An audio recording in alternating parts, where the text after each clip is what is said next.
presentaciones, el proyecto institucional. Tenemos un programa muy completo, muchos...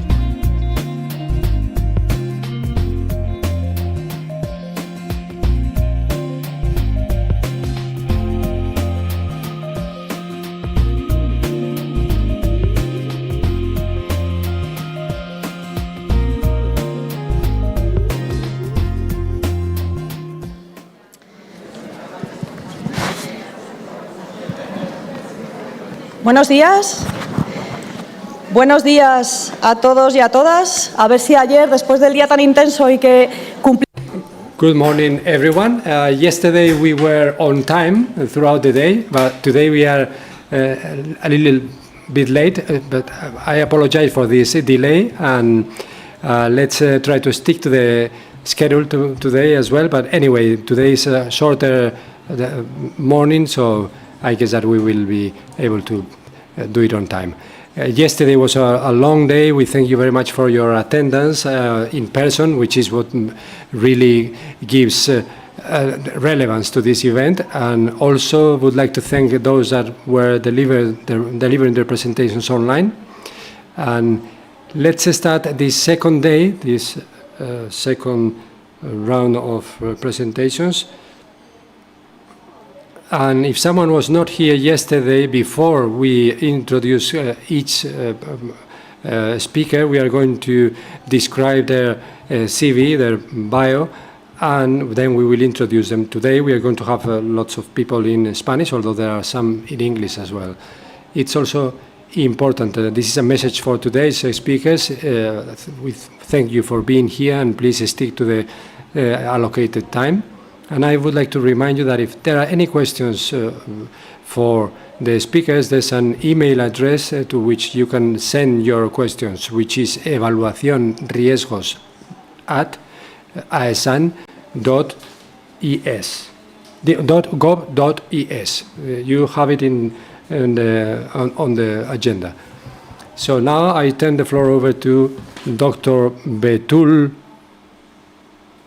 Batskiser. I apologize for the pronunciation.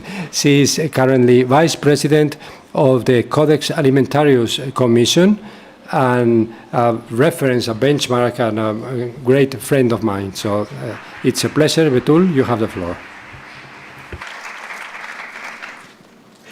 Solo aclarar, mientras viene Betul, que para los que no estén familiarizados... While Betul prepares her presentation, for those that are not familiar with the Codex Alimentarius, is the institutions of the Food and Agriculture Organization and the WHO, and they've created the institution, and Betul is the vice president of this one president and three rotating vice presidents, and so for us it is an honor to have Betul in this event, and for us it is really very important and very relevant to have you here.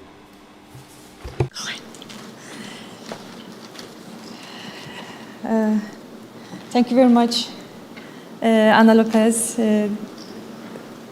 for your kind words. Yesterday also opening speech and today, and then I would like to thank for very special Spanish hospitality for last night. Thank you very much for your hospitality, and I will start my official presentation. Distinguished Executive Director of AESAN, esteemed colleagues from government, industry, and academia, ladies and gentlemen, very good morning, buenos dias. It's a great honor to be here today at this important international conference where experts from Europe, Latin America, Turkey, and many other regions maybe have come together to discuss one of the most critical global issues of our time, food safety. Yesterday we listened to highly valuable presentations from EFSA and other risk assessment agencies from European Union and European Union members and Europe, and their contributions greatly enriched today's discussions, and I would like to sincerely thank them. And today I would like to share my experience on how risk assessment and risk assessment are transformed into internationally accepted regulations and standards, and Turkey's perspective in this process. Turkey is an European Union candidate country, and our food safety legislation is closely aligned with the EU. In addition, we are also deeply involved Codex work.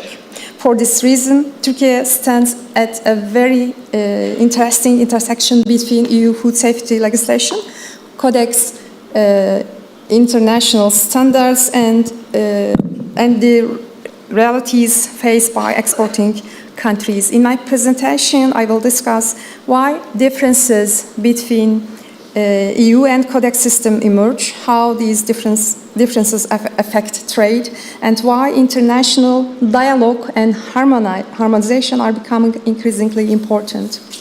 Let me begin with several important figures.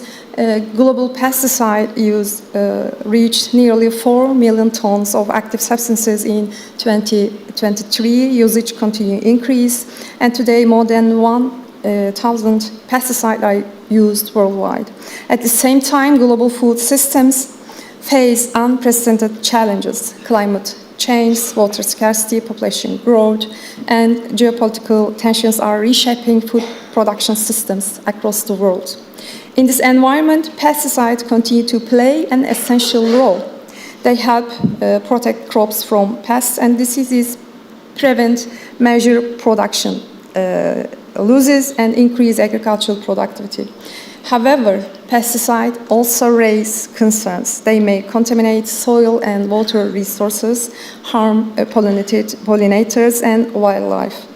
When pesticide management systems are insufficient, both biodiversity and human health may be threatened. Therefore, food safety authorities around the world are trying to answer a difficult question. How can we ensure food security while also protecting human health and environment for future generations? And this is exactly where the balance between trade and consumer production becomes critically important. And before discussing regulations and trade, let me briefly step back. Hazard characterization. It is one of the core steps in risk assessment and discussed in detail yesterday. It established health-based guidance values such as acceptable daily intake, acute reference dose. And without these toxicological reference values, it is impossible to determine whether consumer exposure has a health concern. The robustness of hazard characterization directly influences maximum residual limits of pesticide contaminant limits and overall consumer protection policies. And food producers have important role at this stage. For this reason, producers must generate reliable data in order to minimize uncertainties during this evaluation. Another important point is that hazard characterization must consider the entire food chain, especially agriculture production and food processing. This becomes especially important in international trade, where agricultural practices and environmental conditions differ significantly between regions. Spain is the EU member state, but what about countries such as Turkey and many countries in Latin America? While exporting products to EU, we are considered third countries, even though the EU remains one of our most important trade partners. And today, Turkey's experience provides a useful example of how countries attempt to navigate between consumer protection, scientific uncertainty, international trade, and regulatory harmonization. And the WTO SPS agreement introduced an SPS notification system, and countries notify draft food safety measures that may affect international trade. And this system allows other WTO members for review proposed measures and submit their comments and engage in dialogue before regulations enter into force. The Turkish Ministry of Agriculture and Forestry is the competent authority for plant and animal health as well as food and feed safety. It also serves as focal point of many international organizations such as EFSA, WTO, IPPC, WA. And this is our organization, SIKAMA, which is as complex as yours. Turkey being a WTO member since 1995 and a member of trade and tariffs and trade agreements since 1951. And within the ministry, strong coordination exists between these two directorates, DGs, and this coordination allows Turkey to closely monitor all SPS notifications submitted, and the SPS notification system is an extremely important tool for following international food safety legislation, including EU. And this is the main EU regulation establishing maximum limits of pesticide regulation law number 396, published in 2005. And Turkish legislation, which is largely aligned with this legislation, includes an annex to set out the authorized active substances in our country. And this legislative alignment creates important advantages besides some challenges. And Turkish producers often need to comply with stricter standards which may increase production costs. At the same time, exporters trading with countries applying codex standards may face entirely different regulatory expectations, and we have also very omnibus provisions in our legislation, pesticide regulations. The next several slides contain the main points of today's presentation, focusing on how third countries can prepare for themselves and respond proactively to new food safety criteria, particularly those within EU legislation. I prepare for case studies to make my presentation clear. The first one, the chloride issue, demonstrates how complex food safety management can become. The situation was particularly interesting because chloride had never been authorized as a pesticide in Turkey. But yet chloride residues may still appear in food products, especially fresh fruits and vegetables, because producers use, for example, washing stage during the processing, and chloride is used for water sanitation, and in many cases there is no realistic alternative. Therefore, chloride is not only related to pesticides. It may also originate from irrigated water, environmental sources, and chlorine-based disinfection process. Monitoring data in Turkey indicate that levels often exceed the default emerald maximum residue limits in the EU legislation, and these limits vary depending on the products and source. After the EU SPS notification concerning chloride, Turkey shared data and emphasized the excessively strict chloride limits could unintentionally create technical barriers to trade. Therefore, the EU has introduced temporary maximum residue limits based on the ALARA principle and good manufacturing practices. These aim to balance food safety, hygiene needs, and technical feasibility. And this example clearly demonstrates why international dialogue and scientific data sharing by food producers, food producing countries are essential.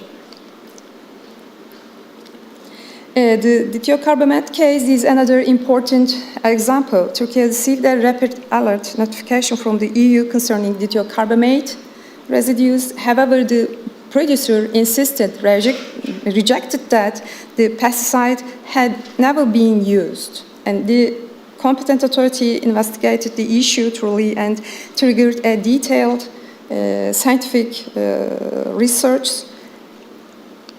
And two scientific papers were published by Turkish researchers. And after extensive monitoring and analysis, researchers demonstrate that sulfur-containing compounds naturally present in wine leaves. It is used for Turkish traditional cuisine and could generate carbon disulfide.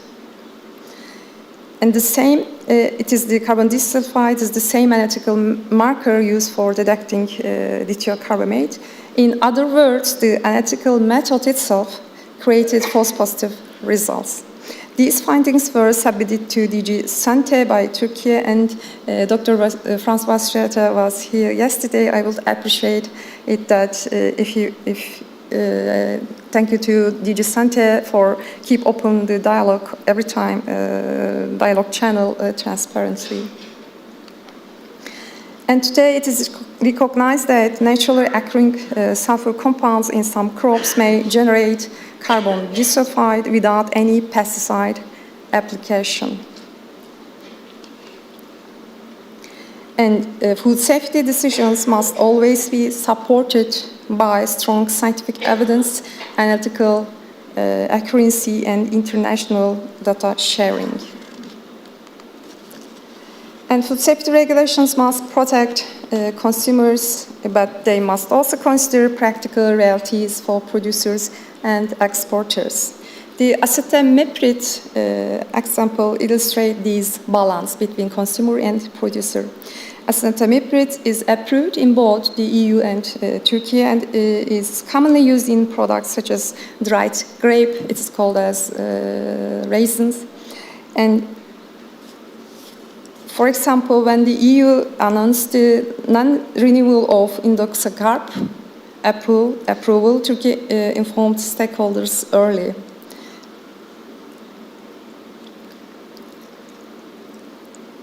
And thanks to open communication between stakeholders in Turkey, because producers were given enough time to stop using this pesticide, because this procedure took nearly more than 1.5 years, and this is because the non-approved period took 2 years. And this proactive communication significantly reduced potential trade disruptions. And at this point, let us move from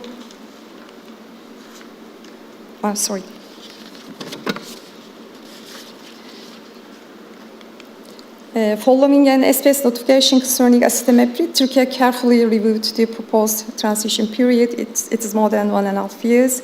When the EU first proposed new maximum residue limits, the transition period was only 3 months. But what about the shelf life of the raisins? It is nearly 2 years. And Turkey therefore submitted official comments. And as a result, the EU extended the implementation deadline. This case highlights the importance of timely participation in SPS consultations, constructive dialogue, and realistic transition periods for the also producers.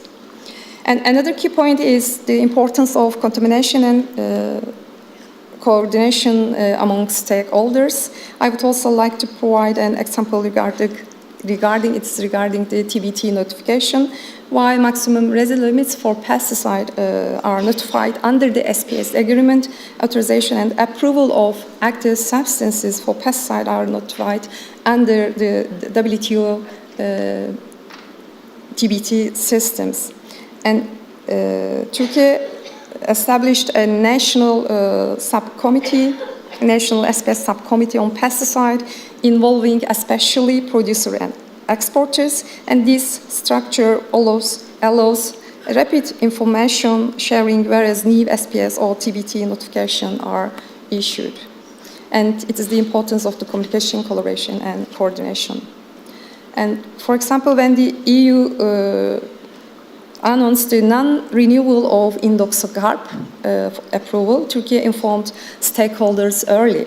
And thanks to open communication between stakeholders in Turkey, and producers were given enough time to stop using these pesticides. This is because the non-approved period took 2 years from 2021-2023. And these proactive communication significantly reduced potential trade disruptions. At this point, let me move from national and regional systems to the global level, and Codex communication, collaboration, and cooperation. And Codex standards also serves as international reference. And I'm so sorry. At this point, let us move from national and regional systems to the global one. The communication, collaboration, coordination is also important for international levels, and Codex Alimentarius is a global platform. And the Codex Alimentarius Commission, jointly established by FAO and WHO, is the world's leading international food standards body for more than 60 years, and Codex has developed internationally recognized standards, guidelines, and codes of practice.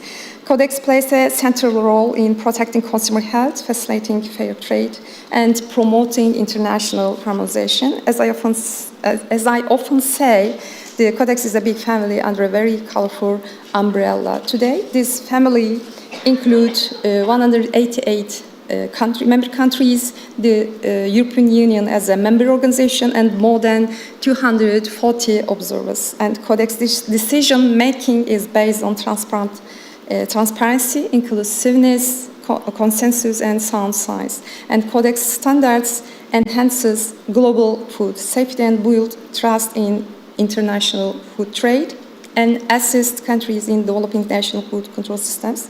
And Codex standards also serve as international references under the WTO SPS agreement. This makes Codex not only a scientific platform, but also an important mechanism for reducing unnecessary trade barriers. And the Codex Committee on Pesticide Residues established maximum residue limits for pesticide in food and feed, and GMPR is the risk assessment body for Codex. It is the priority list of pesticide, how evaluate pesticide by GMPR. And let me briefly say something about the differences philosophy in EU and Codex. Both the European Union and Codex Alimentarius really on scientific risk assessment. Both systems aim to protect consumer. However, differences emerge in risk management decisions. And Codex focuses primarily on international harmonization and global trade facilitation. And the EU, or on the other hand, applies a more precautionary approach and often adopts stricter measures when scientific uncertainties exist. This does not mean that the one system is better than the other. Differences in agricultural practices, environmental conditions, and social expectations also influence regulatory outcomes. And according to WTO SPS agreement, countries are encouraged to use Codex standards. However, they may adopt stricter measures if they can be scientifically justified, and EU use this channel during the Codex committee meetings. And in practice, exporters frequently need to comply with multiple standards simultaneously, and these increase complexity, cost, and technical challenges. And let me say a few words about Latin America and global trade pressure. And I filtered these data from EU Rapid Alert System portal, and Latin America remains one of the EU's most important suppliers of coffee, cacao, tropical fruits, seafood, and animal feed ingredients.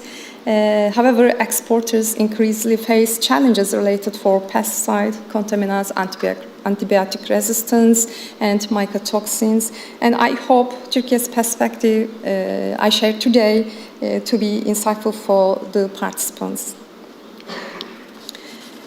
And so it's the like a conclusion, so how should we interpret these differences in food safety management system? It is about different approaches to balancing science and uncertainty, trade and public health,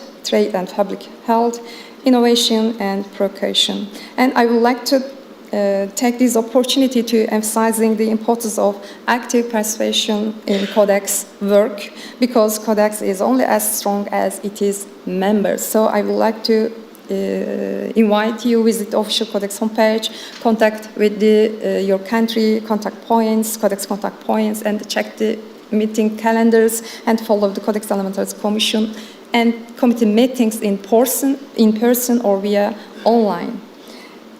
And I again warmly invite all of you to continue contributing to this global effort. And thank you very much for your attention, and muchas gracias. Thank you.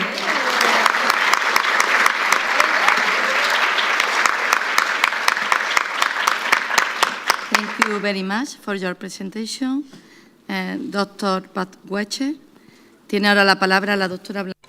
The floor is now for Dr. Blanca Ramon, Subdirector of the Directorate General of Health and Border Control Agreements.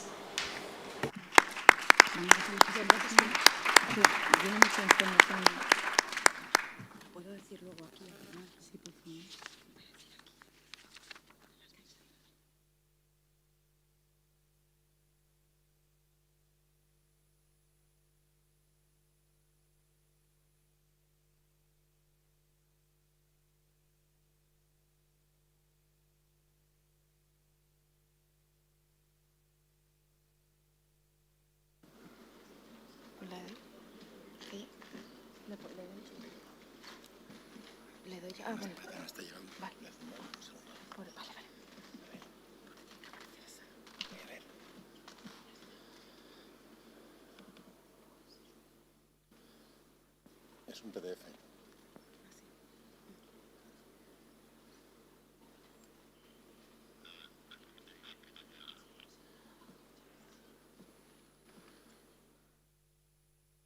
Un segundito, que no llega el PDF.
Cambiamos a... Vale, disculpad, hay un problema tecnológico. Please forgive us, there is a bit of a technical issue. It's usually the PowerPoints that cause problems, but this time it's a PDF presentation. Anyway, that's it. It's fixed now, so thank you so much for your patience.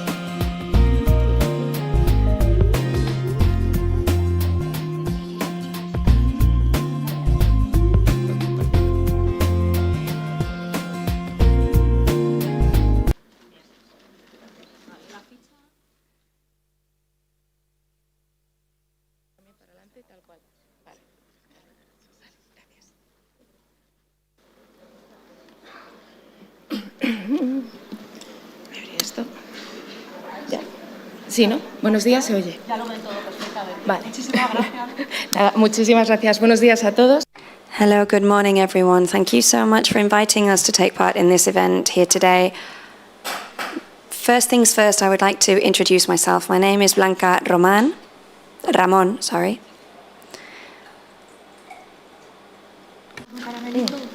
No, sí, yo creo que ya es. Gracias. Soy Blanca Ramón. As I was saying, I'm Blanca Ramón, and I work in the Deputy Directorate General for Sanitary Agreements and Border Control at the Spanish Ministry of Agriculture, Fisheries and Food. Our main mission from this directorate is to strive to ensure compliance with sanitary and phytosanitary standards, not only in exporting products from third countries, but also when it comes to complying with the requirements imposed by third countries in exports. More specifically, we're going to be talking about sanitary and phytosanitary standards in the agreement between the European Union and Mercosur. Before I go on, I'd like to briefly introduce this agreement, the SPS agreement on sanitary and phytosanitary measures from the World Trade Organization. This enables third countries to establish a series of measures on imported products which aim to guarantee that imported products are healthy and safe in terms of human health, plant health, and animal health. This agreement allows various countries to establish these measures provided they don't pose any technical barriers for trade. So these measures need to be scientifically and technically justified, they cannot be too restrictive, and they should not be discriminatory.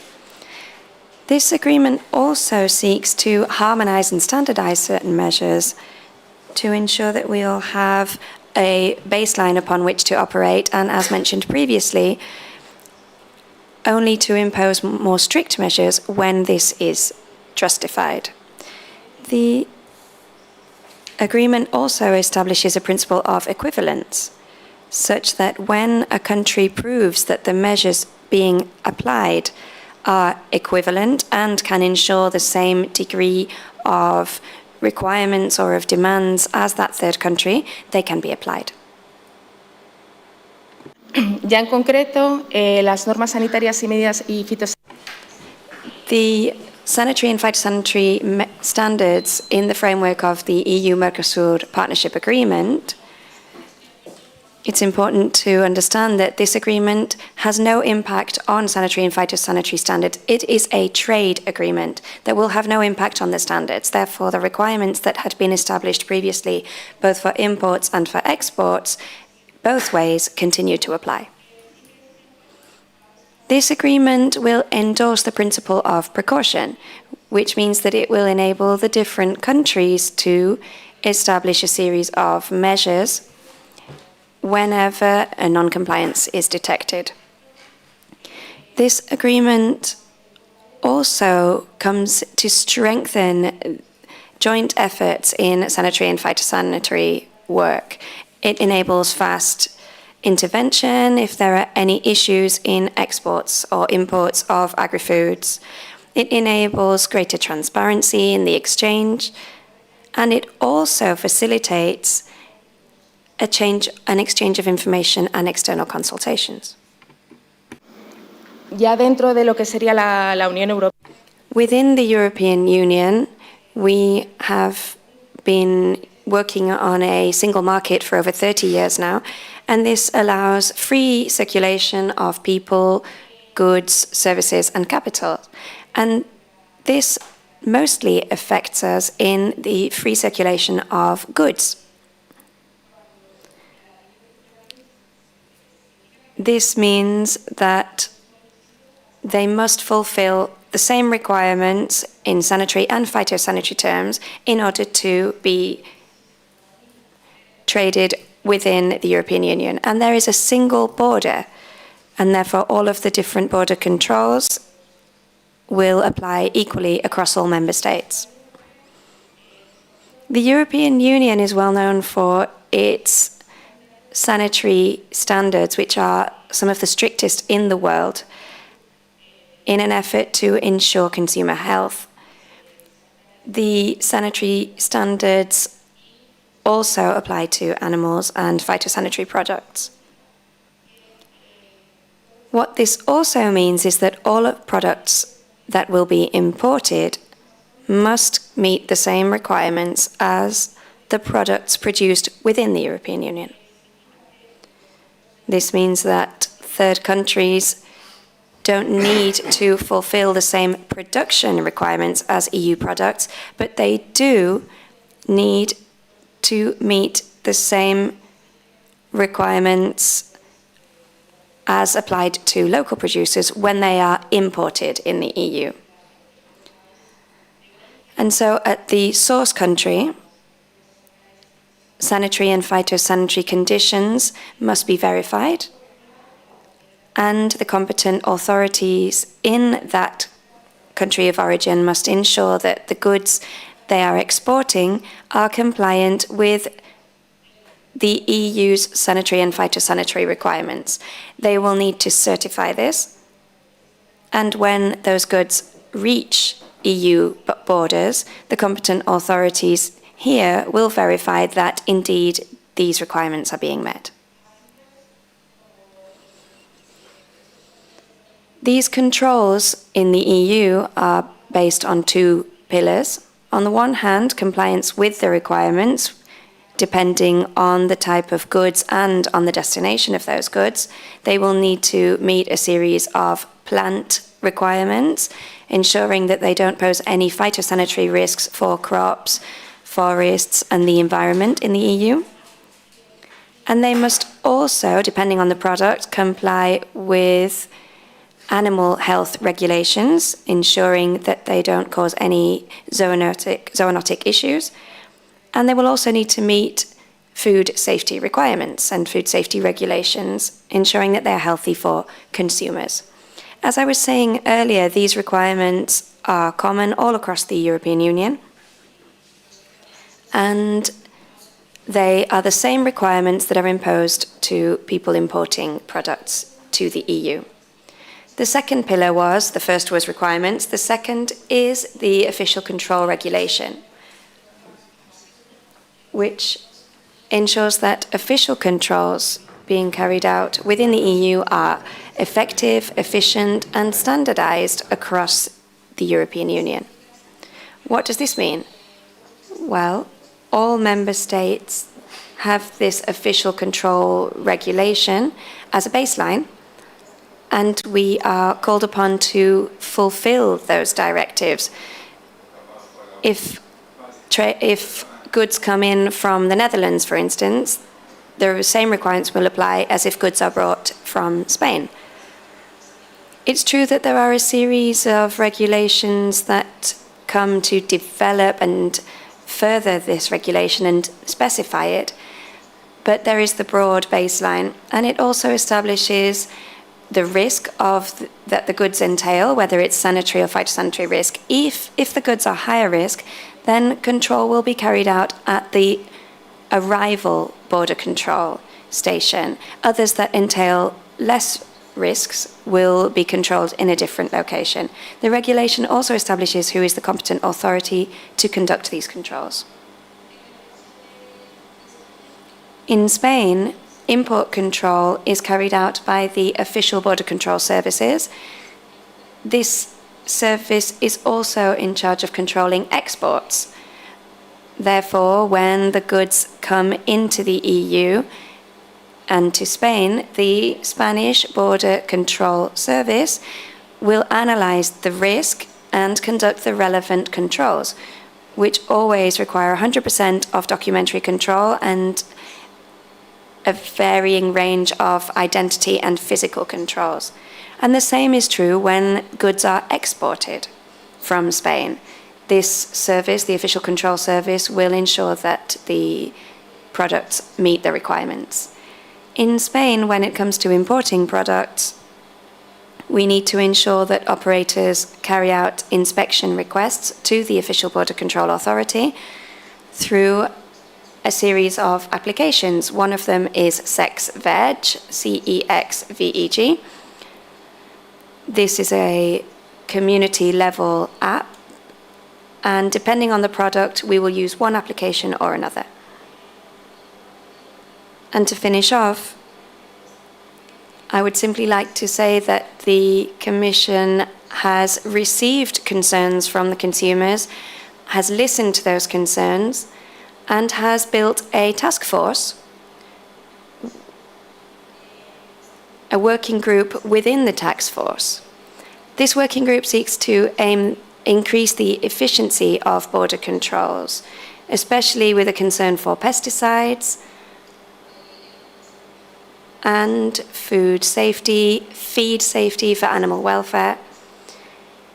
And it is because of these concerns that the working group has been established. Among the measures to be addressed by this working group, there is the commitment to increase the number of audits on third countries by 50% to ensure compliance with EU regulations. And on the other hand, there will also be more thorough supervision or monitoring for establishments, countries, or exporters who have shown high levels of non-compliance with EU regulations. In short, I would just like to say that this Mercosur-EU agreement will have no impact, no detrimental impacts on the sanitary and phytosanitary measures on the SPS. In terms of imports into the EU from third countries, those imports will continue to comply with sanitary and phytosanitary standards as established previously. And when it comes to exports, things will continue as they were. This is simply a bilateral agreement between third countries and the EU, between importers and exporters. Therefore, this Mercosur-EU agreement will have no impacts, I must insist, on the sanitary and phytosanitary standards that are being applied in any direction.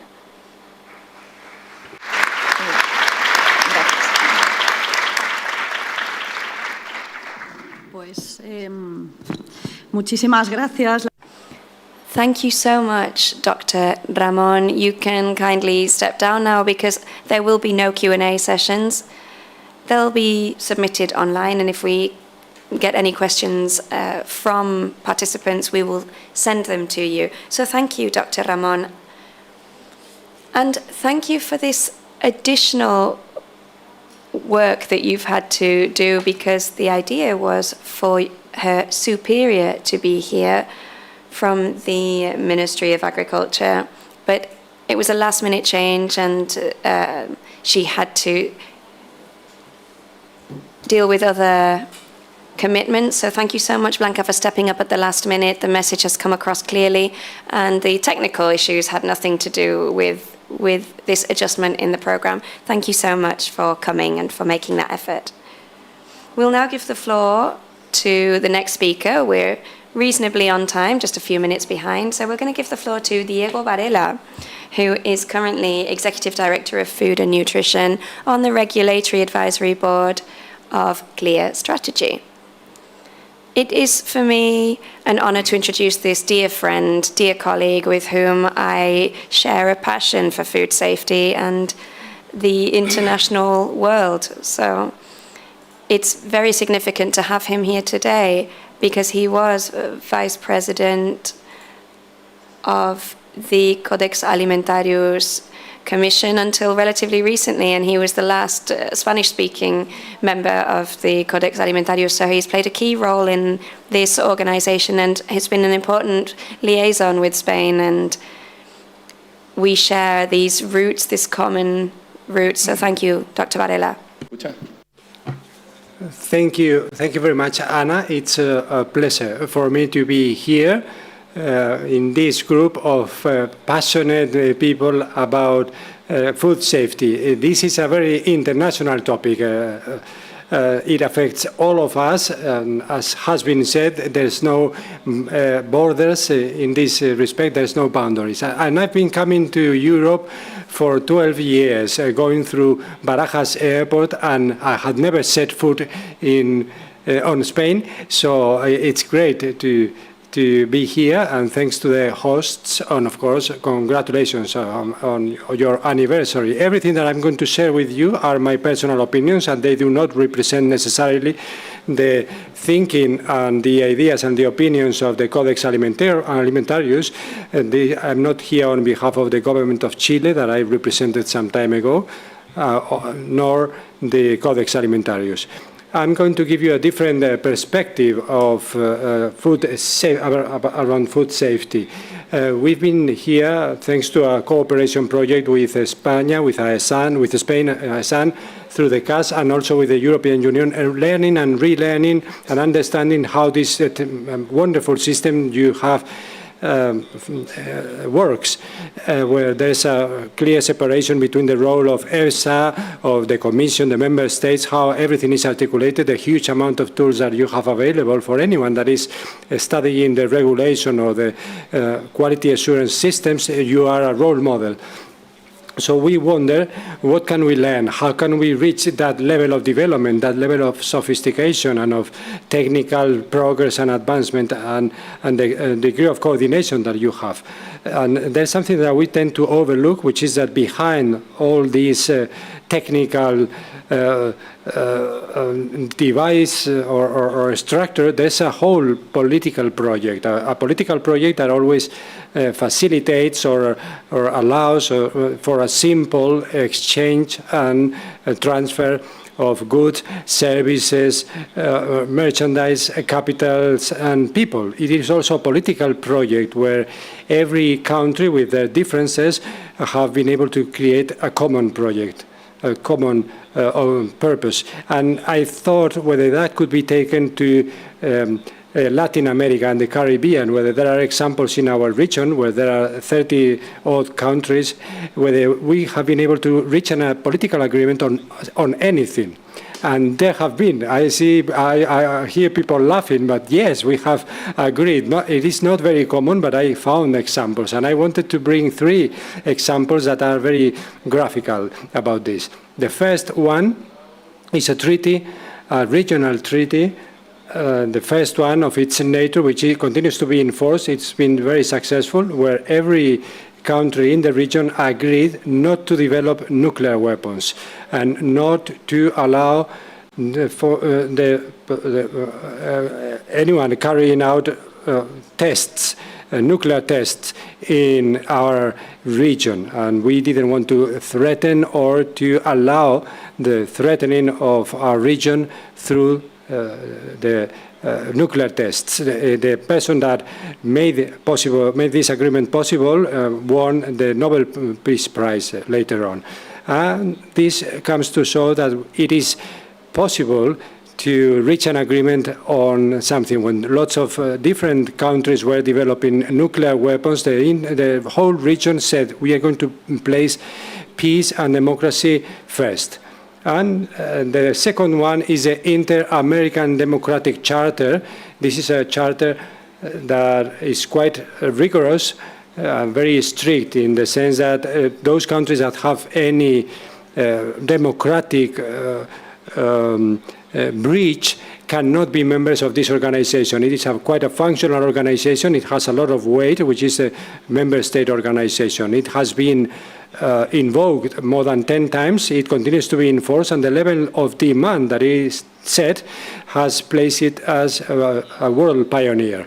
And the third example, we have the the Escazú Agreement, which is the first treaty in the world that includes provisions to protect the activists that work on protecting the environment and the human rights.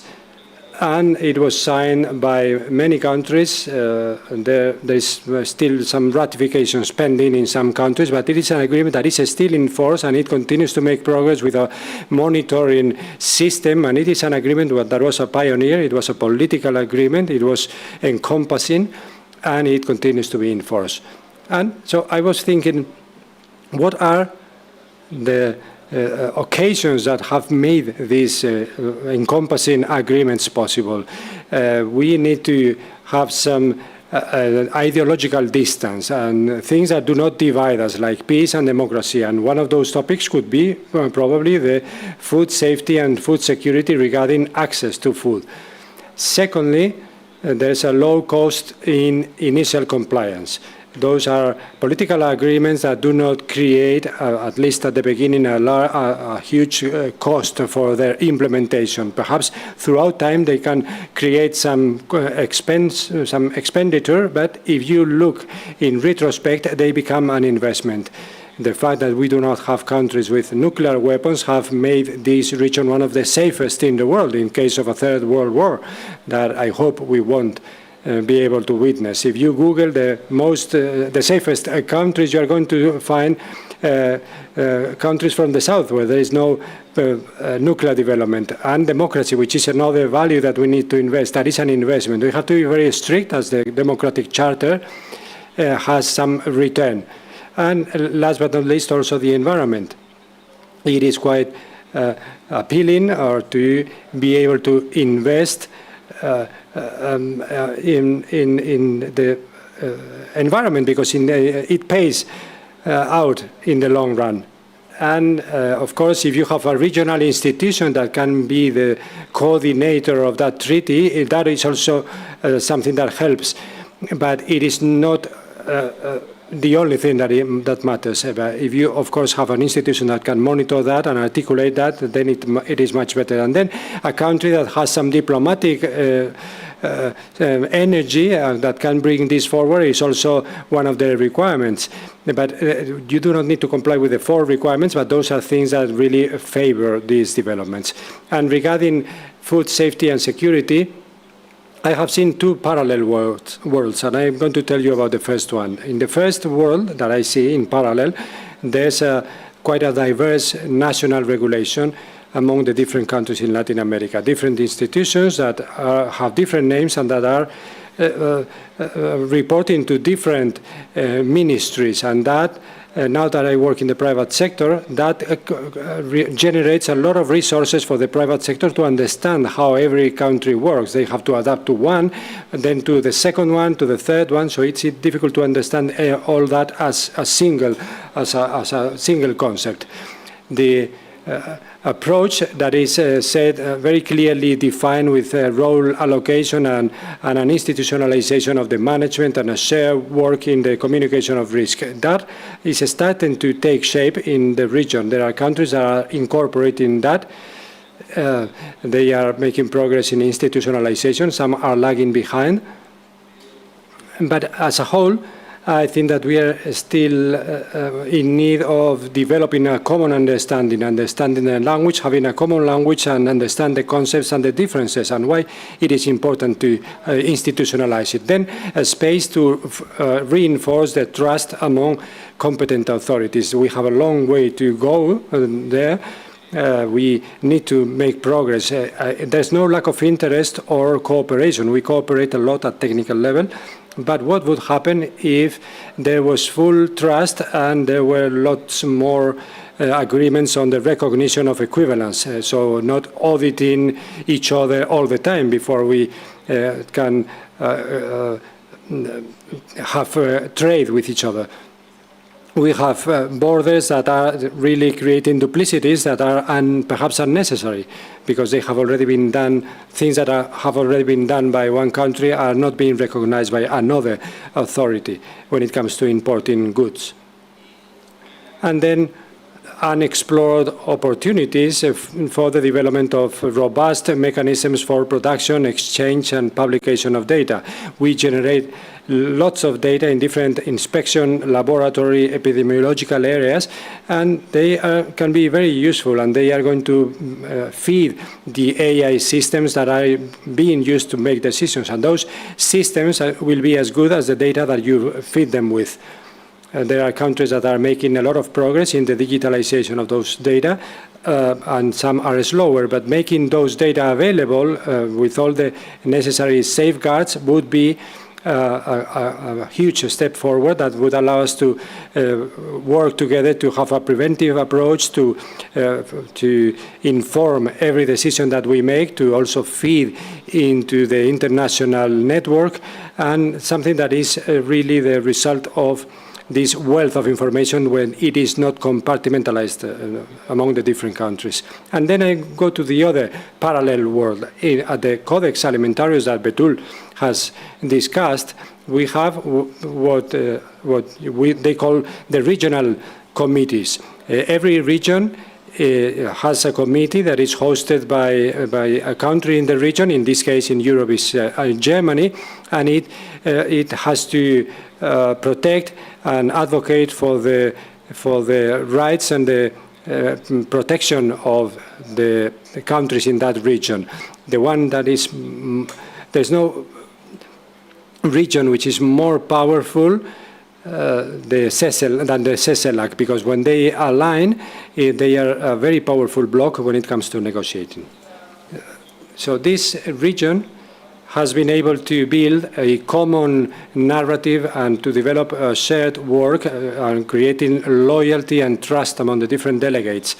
Then they went to another stage, which was the region that was very robust, very powerful, were not creating dialogue with each other, and they started to build bridges. Now they promote exchange and negotiation with other regions and with observer organizations, and then I see this as a natural development. They have had a development of leadership, and they are not just taking care of their own regional concerns, they are also working on the workings of the whole international organization, and they are leading, for example, in the incorporation of technology to every process. They are becoming leaders and drivers of development. And what this region always does is to have a huge backing for the evidence and science-based decisions. Science feeds this risk assessment organization, and there's a clear, they clearly advocate for what the scientific-based organizations are telling us, like FAO and some others that I'm not going to mention. And it is also open to other organizations that produce science.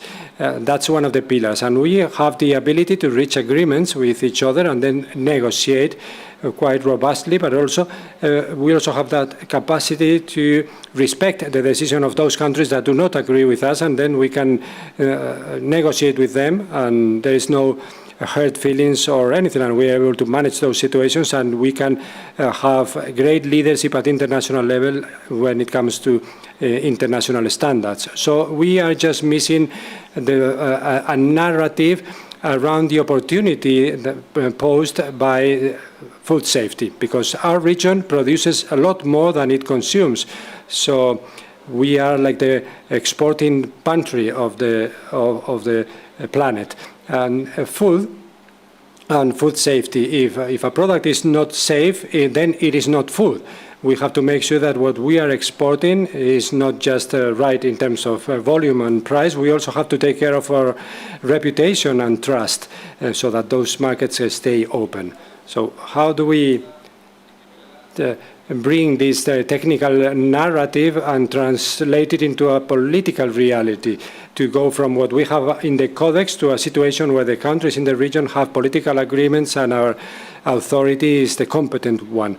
regardless of what happens, for example, the nuclear weapon development. We have lots of differences in the region, but no country has proposed to develop or to test nuclear weapons in our territory. So we will continue to have lots of differences in political terms and in ideological terms, but for food safety, you have to have a common ground and to have some agreements, exchanging of data, equivalence agreements, much more fluent exchange and trade. And I think that there's a political consensus on the need to institutionalize food safety and security, not to stay at the theoretical framework, the separation between one and the other and so on, but we have to really make decisions based on regulations and to make sure that we can safeguard science and everything that is related to independent information and so on. And the constant development of technical capacity, there's a huge potential to develop what we have already been doing and what we have done in cooperation for development together with Europe, with Spain, with all countries in the world, in the field of food safety and security. As was said yesterday, science is something that brings us all together. And then the lack of interest, this is a threat in my opinion. There's a lack of interest for international cooperation for development or the multilateralisms. I work for the Cooperation Development Agency in Chile, and it was very difficult to explain to citizens why we are allocating resources to help countries in the region and we are not using those resources for housing or for waiting lists in the health system, for things that are also very legitimate purposes. But the question is that if we are only doing well as a country and we don't care about the others, the other people's problems are going to become ours at some point. And then the ethical and moral obligation that we have as a global society to really take care of each other. And then there are lots of ideological differences in the region. You just have to look at the region, and you will see that it goes from left to right and back again. But this seems very logic and seems quite straightforward. But the idea is that united we are stronger. We are able to deliver those safeguards of food safety and security. But I want to leave with on a positive note. There are green sprouts, so to speak. We see what we have had with the CCLAC. We have agreements, the OEA, the Institute, Ibero-American Institute for Cooperation for Agriculture, which is also working to promote this political agenda. We have the Latin America Risk Assessment Symposium that was created in Latin America, but it was created somewhere else, but we took ownership and now it's in Chile, then Brazil, and Portobello will be the next meeting, and I love it because it is very technical, but it has a lot of attendance and we discuss a lot, and then the coffee breaks are also very interesting, and the risk assessment communication, and that was not the case 5 years ago. Then a project that was developed by the FAO and the OPS together with the fiduciary fund to promote common language and understanding about risk analysis and the different components. This is a project that has just been completed or is about to be completed, but it was very interesting with contributions from many countries. Then an exchange network of laboratories promoted by the OPS and the joint program of the Atomic Energy Program and the FAO, and then the meeting that we have in Europe, which is this capacity to really be ambitious and to get to know each other and to understand that developing personal connections also promotes and fosters these organizations, and those organizations are made up of people that want to know each other, that are passionate about the same topic, and this Mercosur agreement is also very interesting. And that's all. I just want to, regarding next steps, I would say that we have to replicate what we have seen work in some other areas, work on the political narrative to highlight the importance of cooperation and not so much competition, to see who opens up in more new markets. We sometimes, when you are in Latin America, you don't understand that, but when you travel, you think of Latin America as a single region, and there you can have lots of advantages that you can get the most out of. And since we are in Spain, I would like to quote Machado with saying that the path is created when as you walk. And this is our group, our program. Barajas Airport Alert. This is a TV show that I loved, and I was able to witness the backstage, and I love this show. I'm very positive. We still have a lot of work to do, but I'm very positive and I'm an optimist. Thank you. Gracias, Dr. Varela, por terminar. Thank you very much for closing on a positive note. Now we are going to have a small break, a short break. We will be back at 11:25. I ask you to be on time because we have a tight agenda. I see people taking photos of the presentations, but I've been told that they are all going to be uploaded to the web where you have all the information, and that we have the permission of the speakers to use them. So I was also taking photos, but anyway, you will have it available. I'll have them available. So I ask you to be on time, 11:25, and please, the speakers, if you can come to the stage, even including those of the round table, if you can come to the stage, we're going to take a group photo.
Buenas tardes.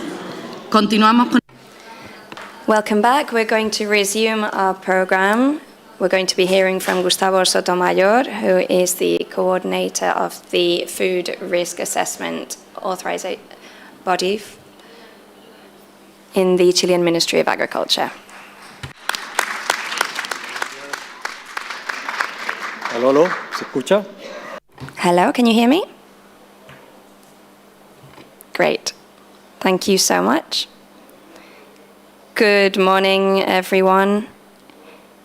It's a pleasure to be here, and I'd like to extend my gratitude to you and all your team for inviting me to be here and to share and exchange with the regions. It's a huge privilege for us to be able to share in these opportunities, these events, and hear the discussions that have already been held. We're very grateful.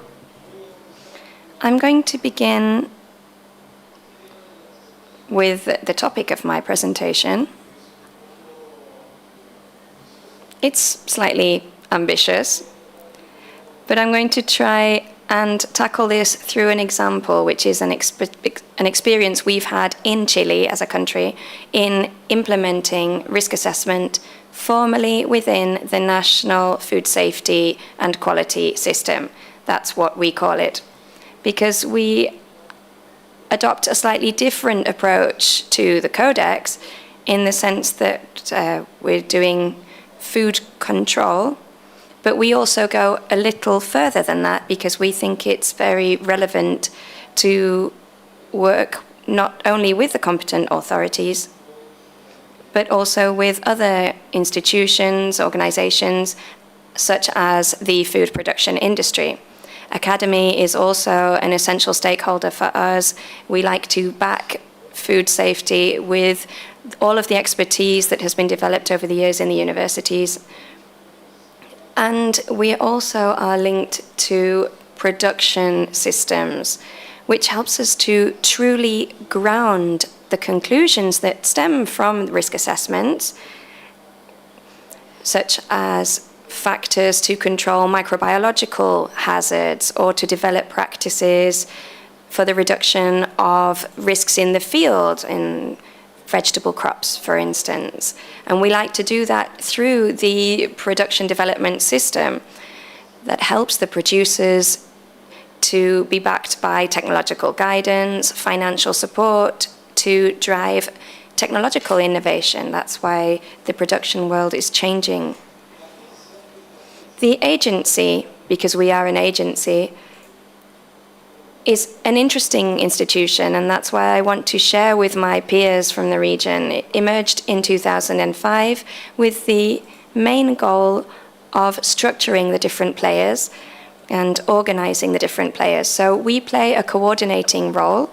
We identify potential gaps that need to be improved as a country in order to drive us forward in food safety and quality. And when I speak of quality, I'm referring, for instance, to food fraud, which is something that concerns us in olive oil, for instance. It's a very priority issue on our agendas, and we are producers of olive oil, as is Spain.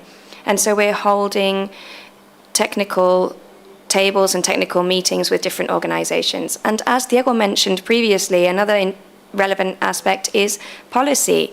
The 2026 to 2030 roadmap will help us to move forward and to overcome gaps in our food safety system. We also produce reports that we send to the President's Office of the Republic in order to drive improvements in this area. Our agency is small, but we cover a range of actions. We have regulatory affairs, risk assessment, linked to R&D and development. Our team is specifically engaged in risk assessment, but we sometimes wear the hats of regulatory affairs coordinators or innovation coordinators. So our organization has to be extremely flexible, and our time is always involved in risk assessment activities, but also there is a portion of our time that involves coordination in bringing together all the different players, listening to each of those players, which is an important part in identifying those gaps and in understanding how one phenomena can be interpreted differently from different points of view and reaching a consensus, which is not always an easy process. We also have a regional support network for the regions in our country. This is our concept in a nutshell of our food safety system, our national safety system. We include consumers as well, and we have actions that address consumers, particularly targeting schools, where we strive to include the concept of food safety in schools and make them more aware. I came to Chile in 2014 and I asked 10 people, what is food safety? And only 2 or 3 actually knew what that concept of food safety or food harmlessness meant. And so the first year, what we did was explain this concept, because we use the concept of harmlessness and people don't often understand that. So that was an interesting educational task where we focused on schools. And working in industry with quality assurance processes, we also sought to raise awareness with the children of the workers in industry, in quality assurance, to ensure that the families have this concept of food safety and food harmlessness. We also have what is known as a suitable protection level, because we are aware that the Ministry of Health is very strict when trying to uphold people's well-being and health. And it's in the Constitution, it's a responsibility for every player in the public sphere. But we must never leave aside competitiveness, which is why in the agency we are on the one hand concerned about people's health and safety, but we also need to ensure that industry can remain competitive and can adapt to national and international requirements. Our national requirements are also very strict, which applies the Codex, and that ensures a certain level of security and safety. And we also believe in the importance of collaboration, and I made this clear yesterday, and linking everything through science, communication, transparency, which is one of our subjects that we really need to work on, especially in our country. We look with envy to Europe when we see that you're publishing your reports on the results of the pesticide monitoring program. We hope one day to be able to achieve that, because that's a clear example of what transparency should look like towards our consumers and towards the population at large. I'm going to go quickly. Please let me know if I'm behind or going too fast. In risk analysis, I've already explained that we have risk assessments to provide the scientific basis for all the different decision makers. We have decision makers at all different levels, in the Senate, in the Chamber of Deputies, and in each of the different competent authorities all across the chain. Here we have mimicked the model in Europe for risk assessment with scientific objectivity, independence, transparency, and engagement. This is the core of our risk assessment concept, and this drives all our risk assessment in Chile, in Atipia. These are some of the milestones, some of the important publications that we've made. Every year we conduct a risk assessment process for livestock in the use of pesticides, where we monitor people's health and ensure that there are no risks using the methodology allocated by Codex and its panel of experts. We also have worked with the Ministry of Health on sweeteners. We've worked with the Ministry of Health in aspects to do with heavy metals. For geological reasons, we have mining activity that involves arsenic, so we conduct risk assessments geared particularly towards high exposure areas with industrial activity. So there we do one-off, occasional spot evaluations and assessments. This allows us to explore the consumption, the way foods are consumed by the populations in these areas, but we also establish scenarios where we look at, for instance, EU diets, where vegetables and fish are more consumed, and we compare these scenarios in modeling our risk assessments. Another example would be the microbiological risk assessment that we carried out in grey waters. We have several areas that are suffering water stress and water depletion, and the Chamber, the Senate, is currently in the process of authorizing use of grey water. So we conducted an assessment to define a methodology and a manual in the use of these grey waters. We held a symposium together with Academy in order to study this in depth, and there were farmers, there were population at large, there were regulators, policymakers, all in this symposium. For us, it has always been essential to be backed by EFSA, by the BFR, by the University of Nebraska, and by the FAO. This has broadened our vision and has allowed us to gain insight from experts in order to perfect and fine-tune our methodologies in risk assessment. And although our network is relatively small, having this collaboration is so important. Spending just 30 minutes talking to an expert and clarify some of our doubts, some of our questions is so, so valuable and so insightful. I don't know how I'm doing for time. Here, what I wanted to talk to you about is the National Food Control System. There's a long-standing tradition in Atibia. There's fishing, farming, the Ministry of Health. And we work in coordination with these different ministries, and we have this common vision of the whole chain. And what we seek to do is identify and pinpoint areas for improvement in each one, and then also between the different players.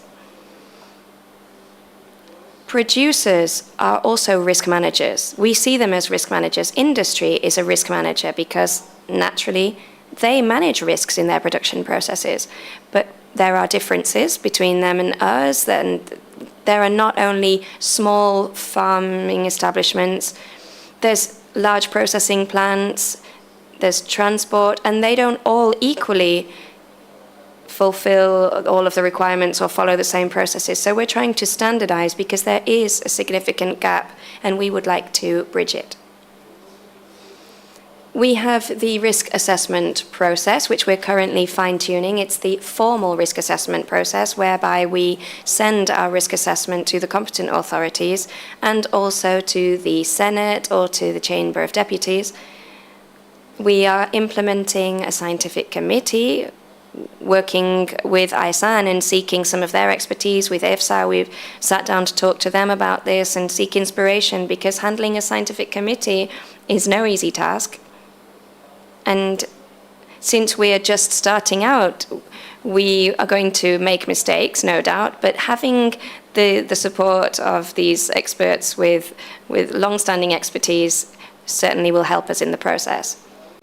In the Senate, there is also a national library that has an advisory service, and we work with that service in order to establish the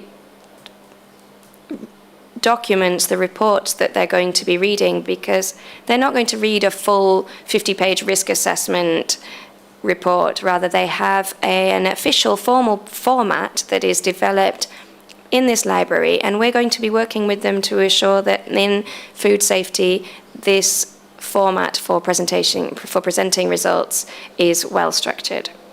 We are a very long, very elongated country. We have a huge range of productions. We have tomatoes being produced right at the top, right in the north, and it's not the same as what goes on in the south, in Magallanes. There are different cultural concepts. And we also have regional governments with academy, with the development and promotion authorities. And so through this regional network, there are meetings that are established and held every few months, and we sit with them to address some of the key issues for each of the regions. Another step forward within the policy making is this territorial intelligence ecosystem, where we work alongside all the various services, especially in development. And our aim here is to perfect this suitable level of protection, ensuring that the state continues to be effective and efficient, it is important to continue striving for not only efficiency but also equity, competitive equity. There are huge production differences. And we also think it is important to be backed by science. We have public universities all across the country, each with their specific research lines that will feed into our food safety and help us bridge these gaps. We're currently focusing on vegetables, which is where we see some of the most significant gaps, and we are producing a series of tools to support advisors out there in the field, linking quantitative models, quantitative risk assessment models, to surveys that have been conducted by interviewing experts and producers. And we're doing this to establish a rank of productive areas where risks are shared, where they have commonalities. We're going to try and define strategies to address those gaps and those issues. And that's all I wanted to share with you. Thank you. You have my email address there if you would like to reach out to me. Thank you very much. So thanks very much, Dr. Sotomayor, dear Gustavo. Yeah, a pleasure, and thanks for your presentation. Now we turn to Dr. Alicia Schreiner. Ligia, who is the head of risk assessment and food efficacy of the Brazilian Agency for Health Surveillance.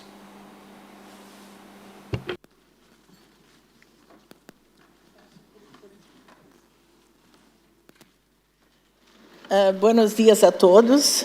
Good morning, everyone. It's a pleasure to be here.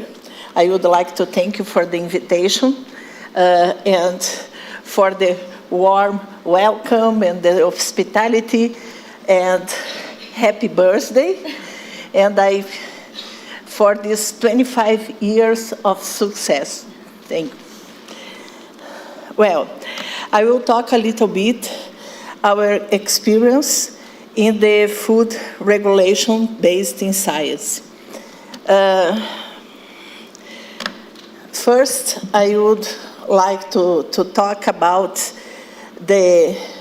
how we used 20 years ago to establish maximum level in Brazil, and how we learn and transform in the way that we do actually nowadays. So we used to approve maximum levels, maximum limits, based in the international legislation from other countries, and also from Codex recommendation, especially the risk assessment from the experts, from the groups of experts of WHO and FAO.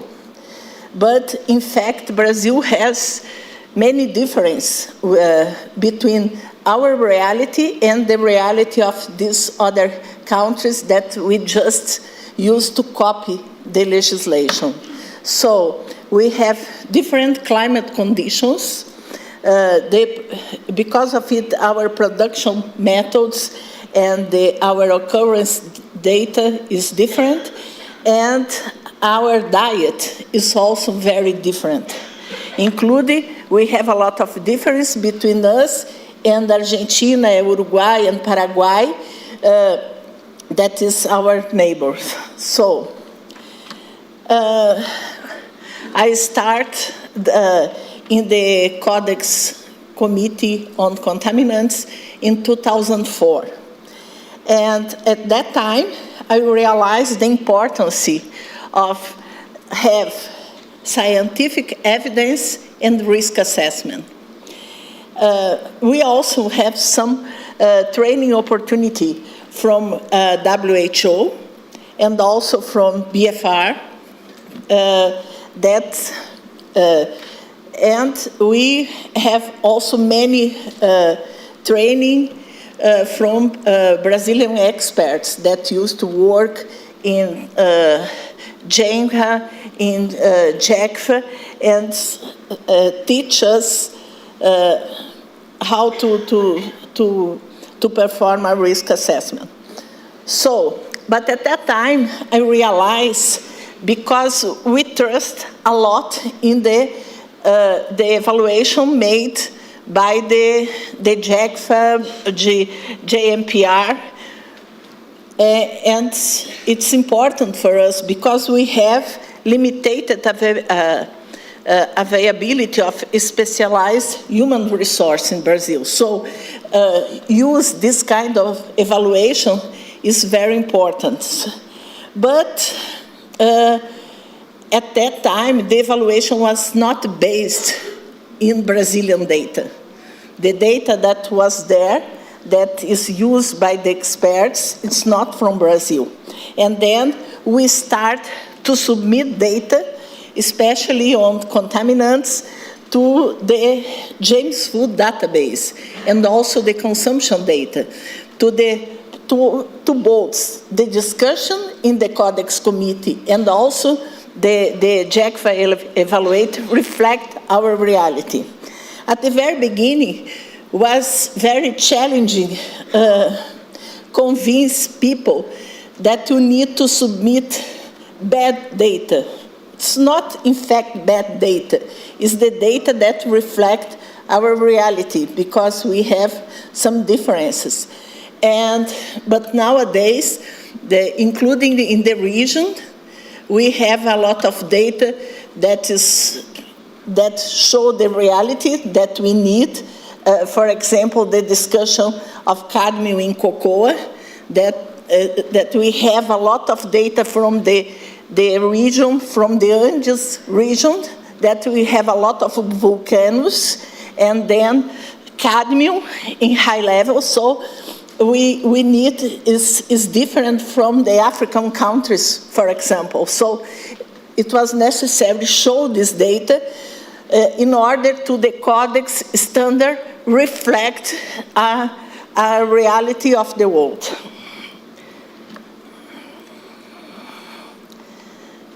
In case of Brazil, I work in Anvisa. Anvisa is an agency, a Brazilian health regulatory agency, and there is the agency is independent. There is a directive body, a board with 5 directors. These directors have a mandate for 5 years. Every year are a renewal of 1 director. They don't change it at the same time. And it's just a single mandate. So there is no re-election. And Anvisa is responsible for all the parameters that is related with health. So in Anvisa, we have different departments. One is especially addressed to make a risk assessment of pesticides, the other one for inspection, the other one for monitoring. And the place that I work, that is an Office of Risk Assessment, we are responsible for the risk assessment and establish maximum level for veterinary drugs, food additives, processing aids, packaging material, the maximum level for contaminants, the evaluation for novel ingredients and novel foods, novel technologies, and of course to establish microbiological criteria. And the other hand, the other ministry that is responsible for the food control in Brazil is the Ministry of Agriculture and Livestock, that is MAPA. And MAPA is responsible. We make a risk assessment, for example, for veterinary drugs. And we establish acute reference dose, the ADI, and the maximum level. And the Ministry of Agriculture is responsible for the registration of the products. Also, MAPA established standards for commodity and products, but not the ones that are related directly with safety. The other ones that is more related for quality. And also is responsible for the control on the borders, good manufacturing practices, inspections, fiscalization, certification, and monitoring programs. So we have monitoring programs in both in the Ministry of Agriculture and also in Anvisa. In Anvisa is more addressed for the food that is consumed internally in Brazil. For contaminant, we are responsible.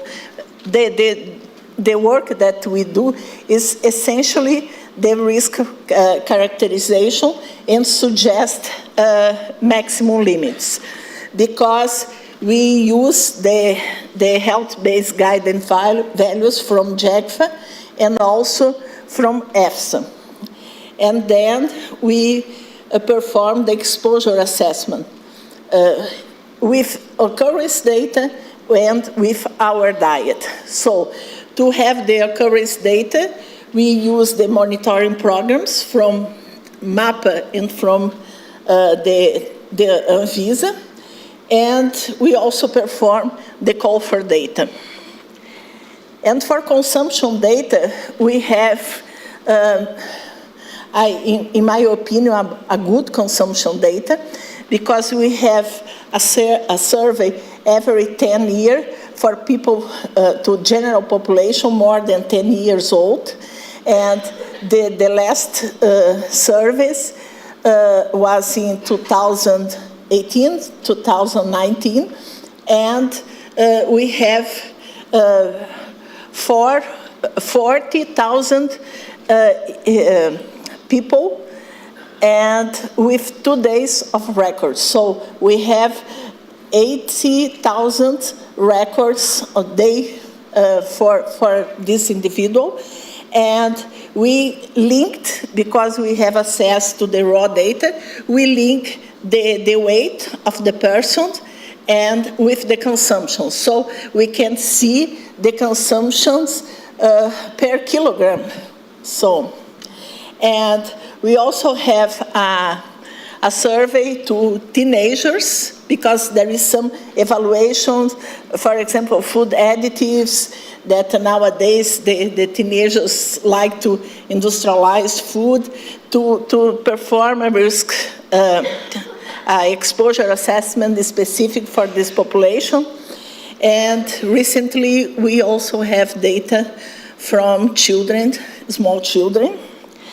And now what you do is the same as the work that we perform in Codex. We compare the risk characterization that we have with the rejection rate. So we choose the maximum level considering the toxicological data, the exposure assessment, and then analyze the rejection rate. It suggests a maximum level. And when available, we adopt the Codex limits. That is the reason Brazil is very active in this committee, because it's more comfortable for us, more easy, it's easier just to adopt the Codex limits. So we work in Codex to be possible to adopt the limits. For the food additives, processing aids, food contact materials, pesticides, veterinary drugs, novel ingredients in novel food, the process are a little bit different. So we can approve new substances, ingredients, according to request by interested party. They need to submit a dossier for us with all the information related to the safety, the toxicological package, the exposure, and also the purpose of use. We also approve something considering the alignment with Codex, veterinary drugs, for example, and food additives in some way, and can be also, we review our risk assessment by our own initiative. When you see that we approve something that we need to change a little bit, we reassess. And the decisions are based in scientific evidence, and we consider the safety and also the purpose of use. So, recently we approved a new resolution that is possible to have a reliance. We can trust in the evaluation from the other authorities. And there is some authorities that was approved to check, but it's not an automatic approval. We need to check the evaluation. In most of the case, it's necessary add additional information, because in the public opinion, you don't have the confidential information, for example, so it's necessary the opinion and plus the confidential information. And we have another point that, for example, in EFSA, most of the evaluation, you don't have in the evaluation the purpose of use. And also you have an evaluation, but the ingredient, the substance, it not fits in our definition as food. For example, there is something that is approved. In Brazil, we just can approve a claim if you have the safety approved. First, we look for the safety, and then we look for the claim. And sometimes in Europe, we have the approval of the claim without approval of the safety. So, including in some cases, it's not, for us, it's not food. For example, the dose is more than a medicine than food.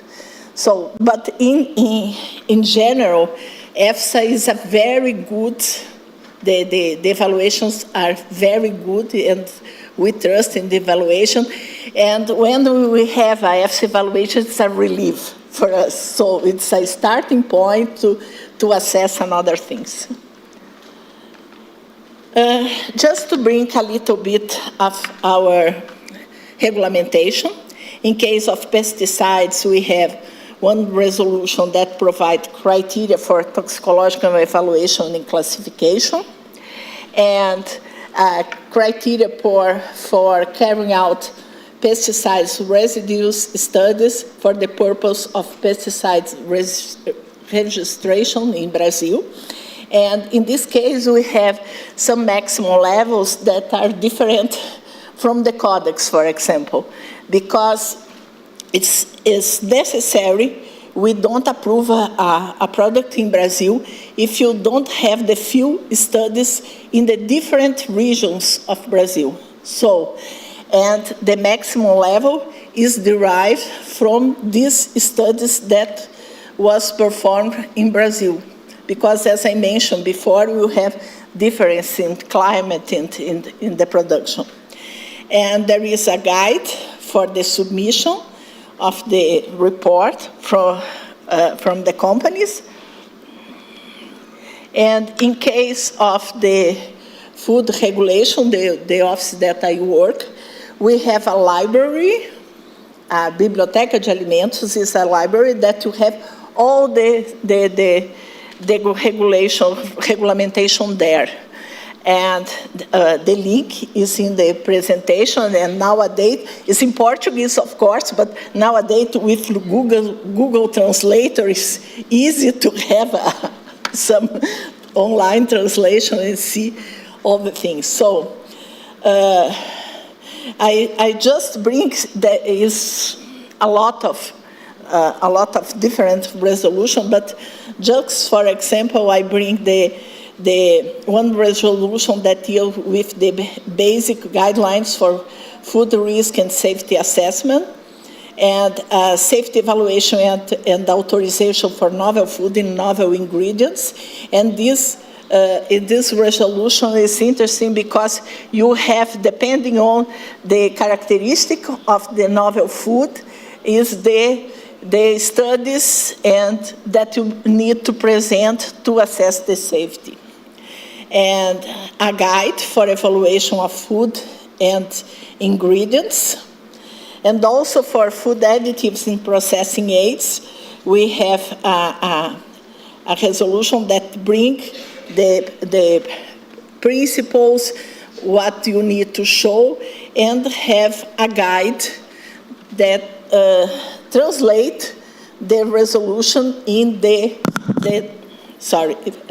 in the documents that you need to present. And also a resolution that deals with the risk assessment of veterinary drugs, the maximum residues levels in food of animal origin, and the analytic methods for purpose of compliance assessment.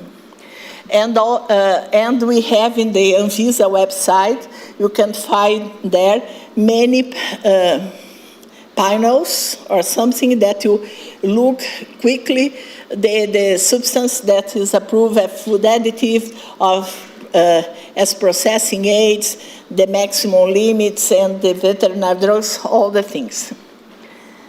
So with this, I finish my presentation. I would like to thank you very much for your attention. Gracias, muchas gracias. Es un placer. Thank you. It's a pleasure to be here.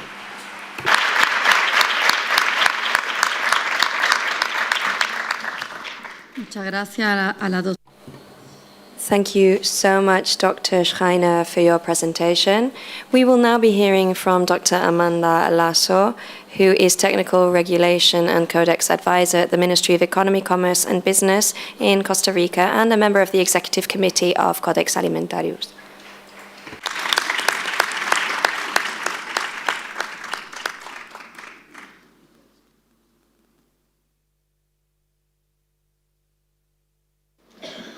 Muy buenos días a todos.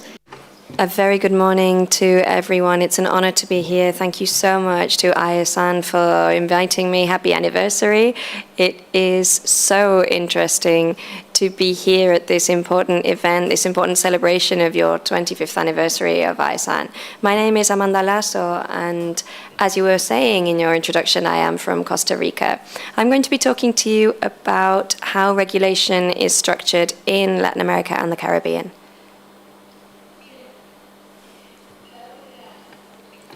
Given the complexity of the region, I have divided this presentation into 3 blocks, 3 topics. The first is the basis for our regulations, then the different structures, the different blocks into which we are structured, and then we will have a very generic look at how each of those blocks are then translated into production in the factories. For us, food safety is extremely important all across the region of Latin America and the Caribbean. There are over 660 million inhabitants in this region, and Codex is the backbone of all the decisions that are made. For those of you who are not too familiar with the concept of risk assessment, it's basically about using science for decision making. In a nutshell, that would be what it is. This means that you cannot approve a substance or reject it just because you think it's dangerous or hazardous. Rather, we base our decisions on scientific evidence. It is then reviewed, and if a hazard is detected, the decision may be made to eliminate this substance. But there's always a risk assessment based on the Codex, based on the science. This has ensured good practices in the food chain. As we've already heard, in the European Union, the way you work is different, but our regional architecture involves a great deal of convergence. We are structured into different blocks, and I'm going to talk to you about the 4 main blocks with free trade treaties. And as I was saying, I'd like to insist that Codex is always the backbone of our organization. Once the Codex texts are approved, this in some countries, although in very few countries in Latin America, this undergoes an approval process. And this has to be a consensuated process. It's not an instant decision to approve the Codex regulations. And then once consensuated, this is regionalized. And then these technical references are always based on risk assessments to make regulatory decisions. As a region, we export foods. You can see here on this chart that our main trade partners, as Diego already mentioned, are here. And we basically produce to export because we consume much less than we export. And our main destinations are Eastern Asia with 34%, followed by North America, 28%, Europe and Central Asia, 23%. So as you can see, national consumption is very small. And there's also a small percentage of other exports to other areas. As I mentioned at the beginning, we are structured into a series of blocks. We have the SICA, we have Mercosur, the Andes Community, and CARICOM. As I go through my presentation, I will talk to you more about them, but basically the SICA has been shaped, or all the different blocks have been shaped due to internal conflicts in the region and to secure stability and be able to move forward together. Foods that are traded and marketed in these areas all work with the same regulations. We cannot be too strict with one another because we all have to apply the same criteria. In Mercosur, the way this block is structured in South America is in 2 blocks. South America is structured into Mercosur and the Andes Community. There are other blocks because there is a whole historic and economic diversity. There are free trade treaties that are specific to each country or region. And the dynamics and goals that they each have are different. And then there is CARICOM, which is a separate block for the Caribbean. The specificity that they have in the Caribbean is that they are generally countries that produce less foods and they import more than they produce. They are usually small island states. They share challenges such as climate vulnerability. And they also present language barriers because most countries in the Caribbean speak English, whereas the rest of Latin America, we speak Spanish, except Brazil in the south.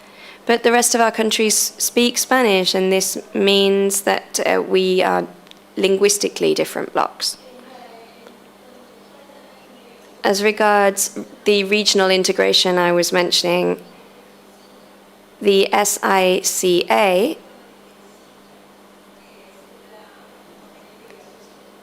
is the Central American Integration System, and it comprises countries that include Costa Rica, Salvador, Guatemala, Honduras, Nicaragua, Panama, specifically. Although in the process, Panama has also joined other negotiations, and not all of them have been adopted. For instance, food labeling and packaging, they adhere solely to that established by Codex, and they have not adopted, they have not endorsed the Central American integration system. Regional integration in the Andes comprises Bolivia, Colombia, Ecuador, and Peru. Mercosur includes Argentina, Brazil, Paraguay, Uruguay, and CARICOM includes those 15 member states. And there's a specific characteristic here on this slide that I want to point out, which is that the image does not show Chile or Mexico, or the image does, but the list does not. And the reason is that in Chile, as Gustavo was just explaining a moment ago, they have decided to prioritize their technical and tax-related aspects. And so they are able to accelerate the process. They adhere to Codex because for them, Codex is the backbone. And as I was saying, that is true for most of the countries in Latin America and the Caribbean. And as regards Mexico, it is a part of Latin America, but it is not included in Central America, despite being borderline with Central America, because they feel closer to the United States, and because of the speed of the export processes they have with the United States and their free trade agreements, they need to be able to keep this agility going. They also are based on Codex, but they do take into account other regulations. And this would be the main body of my presentation. We're going to look at it in different levels for the sake of visualization. Codex is always the baseline underpinning all regulations in America, in Latin America and the Caribbean. That's why it's at the first level, the top level. The second level would refer to the different regulatory blocks, Mercosur, the Andes Community, and the SICA in Central America. I did not include CARICOM on this slide because CARICOM does not include most of the standards, although its decision-making process largely revolves around Codex as the top tier. They apply it more to food imports rather than to exports. Having said that, there are 3 countries that export, but that would not be the minimum common denominator. And then there is level 3, tier 3, which shows how all of these different blocks work with industry, they work with the different competent national authorities, they work with vigilance and control. And the standards in Codex help us to conduct monitoring, assessment, and ensure ongoing improvements. This is solely applicable to Costa Rica, this chart, and because that's where I come from, I wanted to share this with you. This is the national regulatory hierarchy in Costa Rica. For us, it is established in law, as in other countries, that Codex is the guiding implementation process that we follow. We have national technical regulations, mostly concerning quality. There's a priority for the production processes, and production processes are adopted at the national level. For food safety, laws are adopted initially at the national level, and then they are raised to international Central American treaties. And right at the top, we have the political constitution. And there are Central American regulatory laws which are above the national laws and the international laws. We have, for instance, prepackaged labeling laws that were initially adopted at the international level, but when we began the economic integration process for Latin America, they were raised to the Central American tier, and therefore the national regulation was no longer valid. And all of these Central American regulations, none of the decrees, none of the national laws can surpass the hierarchy of these regulations. So the stricter we want to be, the higher we have to go, and we have to negotiate with the whole of Central America.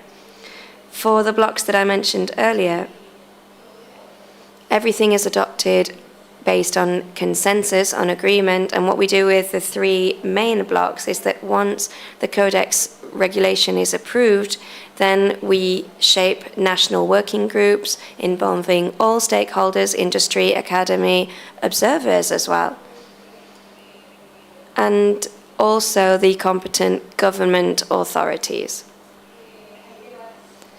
Debates and discussions are held, and once a consensus is reached through COMEX, which stands for external trade, foreign trade, they establish the Central American regulations. And we, as Costa Rica and each of the individual countries in Central America, we debate, we discuss, and we reach a consensus regarding our national condition before proceeding to negotiate as representatives within the whole of the Latin American region. Once we reach that level, it's only the governments that are present in the discussions, not the other stakeholders. And that's when the process begins to produce the Central American regulations.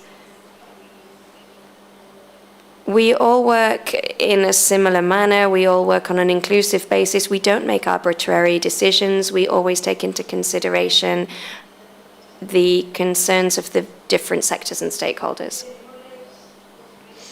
Of course, we face challenges and hurdles along the way that we have managed to overcome, but we, of course, need to continue improving. One of the things we need to do is continue to strengthen institutional coordination. Since we have fragmented systems, this hinders regulatory coherence and consistency, and sometimes when Codex doesn't establish specific rules, what we do is apply what EFSA says, what the European Union says, and this is also going to vary depending on the field we're looking at, if it's pesticides, if it's veterinary drugs.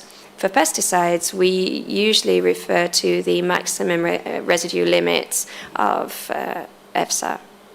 If there's no limit established in Codex, we turn to EFSA. And if they don't have a limit, or if it is stricter, we will go to the higher level. We will always try to reach the highest possible level in our national regulations. We also have challenges concerning new novel foods, new ingredients. In terms of microbial resistance, for instance, we need to continue to reinforce our laboratories. There are good laboratories in the region, very good ones, and they have improved even further through collaboration with international organizations and institutions such as ISAN, backed by agreements with the European Union and other countries.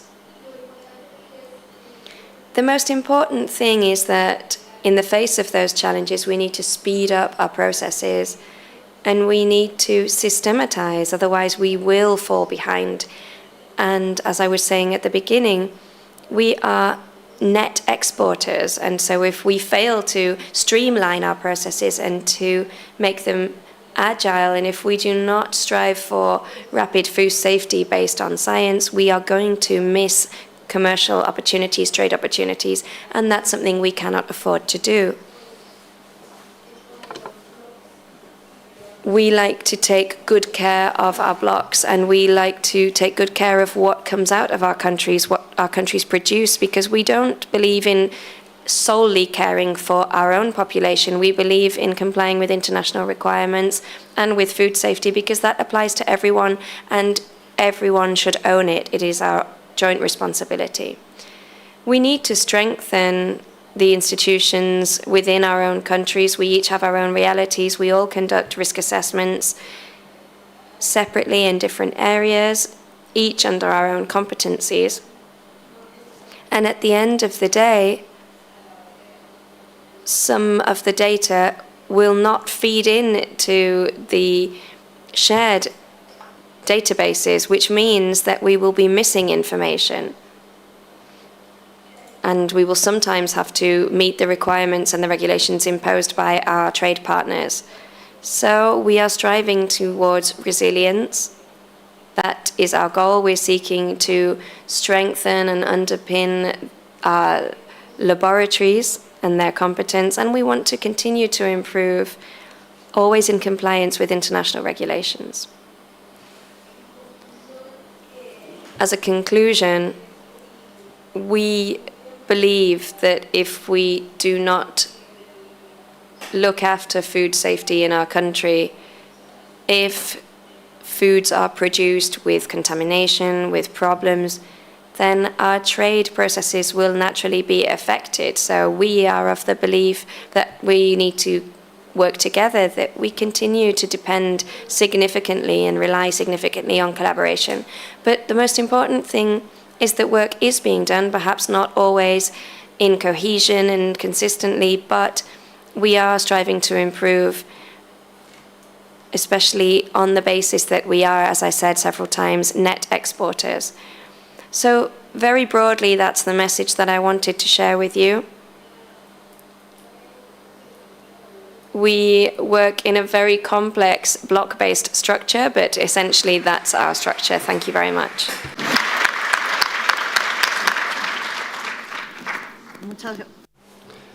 Thanks very much, Amanda.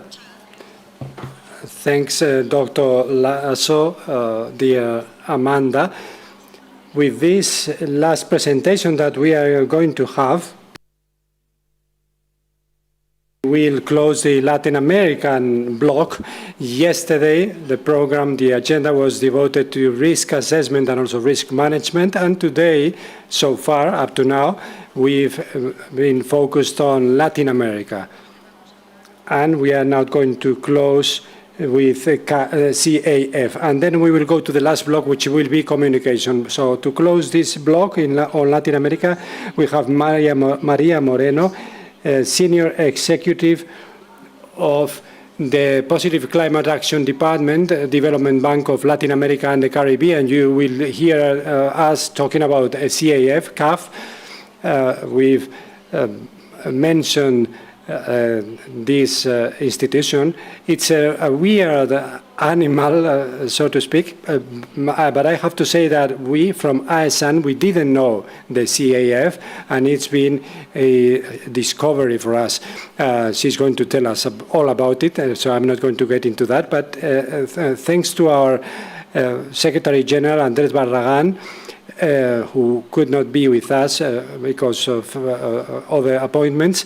And thanks to him, we got to know this new institution, those development banks that have opened up a whole new world for us and have helped us integrate this project. And we now see that we can cover up a lot more, and we can open new paths and integrate different institutions with different perspectives. So it's a luxury to have Maria Moreno with us. Thanks very much, Maria. You have the floor.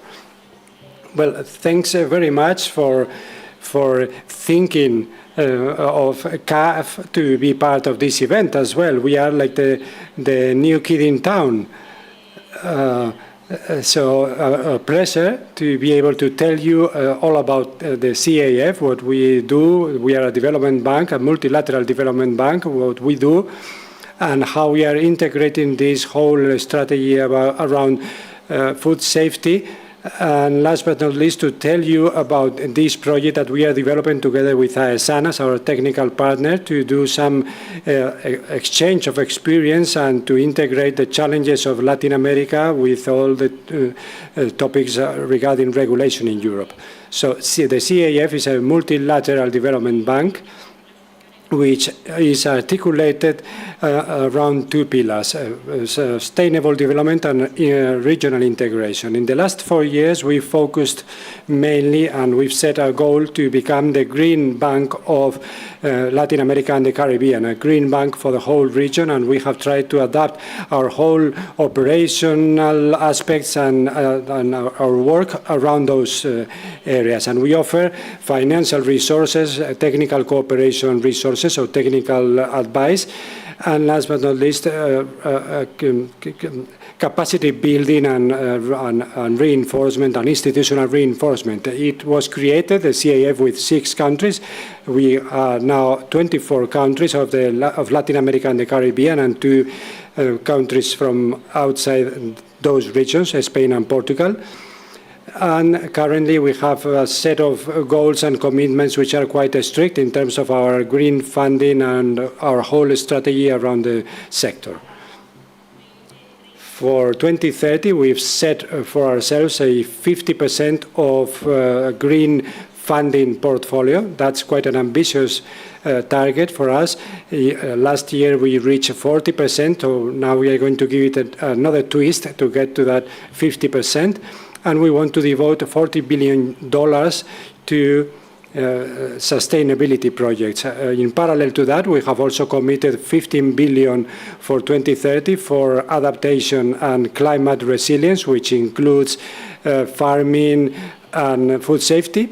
And we, in the last decade, it is important to highlight that we have supported the countries in the region with a portfolio of $4 billion for farming prosperity projects within the sector in different areas. And I'm going to tell you a little bit about the farming prosperity strategy that was launched last year in March 2025. For us, it is a roadmap to transform the farming sector towards a much more resilient and regenerative model. We have quantified targets. We have also set some funding targets. And what we want to do is to support countries in the challenges that they are facing and that the sector is facing. Just to set the context, it is important to mention that Latin America and the Caribbean produce food products for 1.3 billion people, 14% of crops at worldwide level, and it generates net exports in the amount of $238 billion US dollars, or 18.4% of the world production. 28% of the population in the region is suffering food insecurity. That increases to 59% in the Caribbean. So it's a paradox to some extent for us. We are a very powerful region in terms of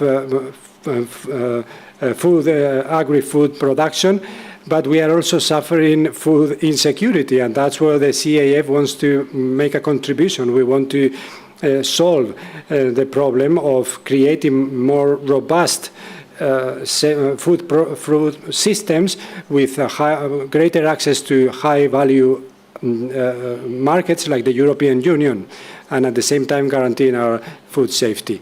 And these are some of the challenges that the region is facing. And for this workshop, I would like to highlight 3 of those. And those are all of them, but we have a very low investment in research and development. It represents 2% of the global research investment. Limited access to markets, so we have small producers in the region that face very relevant technical barriers with the new regulation of the European Union, and that requires some technical assistance and some reinforcement and support to be able to comply with the next initiative I'm going to mention. And then institutional deficit. We are facing authorities that do not have the technical or human resources to be able to manage this whole control structure and to carry out robust risk analysis. So in the face of those challenges, one of the main pillars is to build capabilities, capacity building. And that's the philosophy that we want to implement together with ASAN. We are going to carry out some diagnosis, diagnosis to implement some pilots, and we are going to systematize all those lessons that we will be learning. And regarding the new challenges and the strategy, our strategy intends to strike a dual model, both internal and external. Internally, with all the CAF structures, farming systems deal with different sectors, public, private sectors, also with climate. That's internally, and then externally, looking for technical allies, technical partners that are powerful and that allow us or help us raise our standards and be open up new markets, like the case of ASEAN. And for us, sorry, I'm going backwards.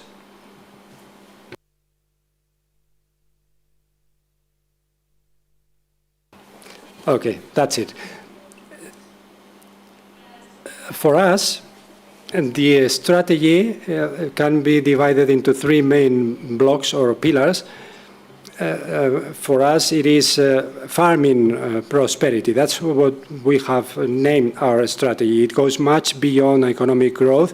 We are looking for a strategy that entails social equity, health of ecosystems, and prosperity. It is important to combine farming prosperity with resilience and climate sustainability. So we want to have farming production that is resilient, adaptable, and that has to be regenerative. So we should be able to restore the ecosystems that we have in the region, that are very many, as you see on this slide. The region right now has different ecosystems, the Amazonia, Patagonia, 15 systems that we have listed here, and that represent more than 50% of the biodiversity of the whole planet. That's present in our region. So the ecosystemic approach is also very important and very much related to farming production, the superfood products like chia, avocado, quinoa.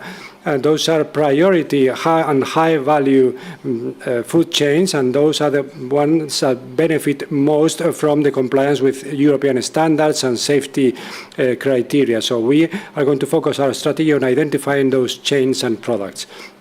The scope of our strategy is not only agriculture, it is also aquaculture, livestock, forestry, food and non-food products. We want an integrated approach from primary production to consumption and post-consumption. And regarding participation in this event, we would also deal with food safety assessments and to be able to accompany the whole value chain. It is important for us to mention that traceability, lab certifications, inspections are all critical criteria that we need to take into account throughout the whole value chain and throughout the strategy. And last but not least, as I said at the beginning, we are a bank, a multilateral development bank, and the contribution that we want to make, our value proposition is combining three pillars of knowledge, studies, data, platforms, technical assistance, capacity building, technology transfer, institutional reinforcement to all those public institutions that are dealing with those topics. And then, of course, specific instruments, financial instruments, so that governments can make progress in the implementation of those public policies and compliance efforts. And some data about our targets for 2020. In 2026, we want to reach 5.5 billion in investment, have 3 million of beneficiaries, 15,000 hectares in sustainable irrigation, and 50% of the projects with climate criteria included. Or 90%, sorry, not 50%. And for 2030, the target is even higher, 8.5 billion US dollars in investment, 10 million beneficiaries, and more than 55,000 hectares in irrigation. In the end, all those milestones or targets for us are extremely important to make sure that we are on the right path. Our strategy is structured around 7 axes or pillars. The ones that are more integrated is integration of markets, the axis regarding compliance with traceability standards, access to markets, for example, the zero deforestation regulation, institutions, governance, and public policies, that pillar that acknowledges that without robust and reinforced authorities, it will be impossible to comply with all those standards in the region, and also digital transformation. Blockchain, AI, all those new tools that guarantee traceability in real time and that we can incorporate easily for the better and greater degree of compliance. And last but not least, I want to introduce the project we are working on right now together with ASEAN. This is a cooperation project between Latin America, Caribbean, and the European Union, and will make operational what CAF intends to do. The first milestone is a project that we are developing hand in hand with a very powerful partner like ASEAN. And basically what we intend to achieve is to reinforce the regulatory capacity of the countries in the region in terms of food safety, and also get the opportunity to open up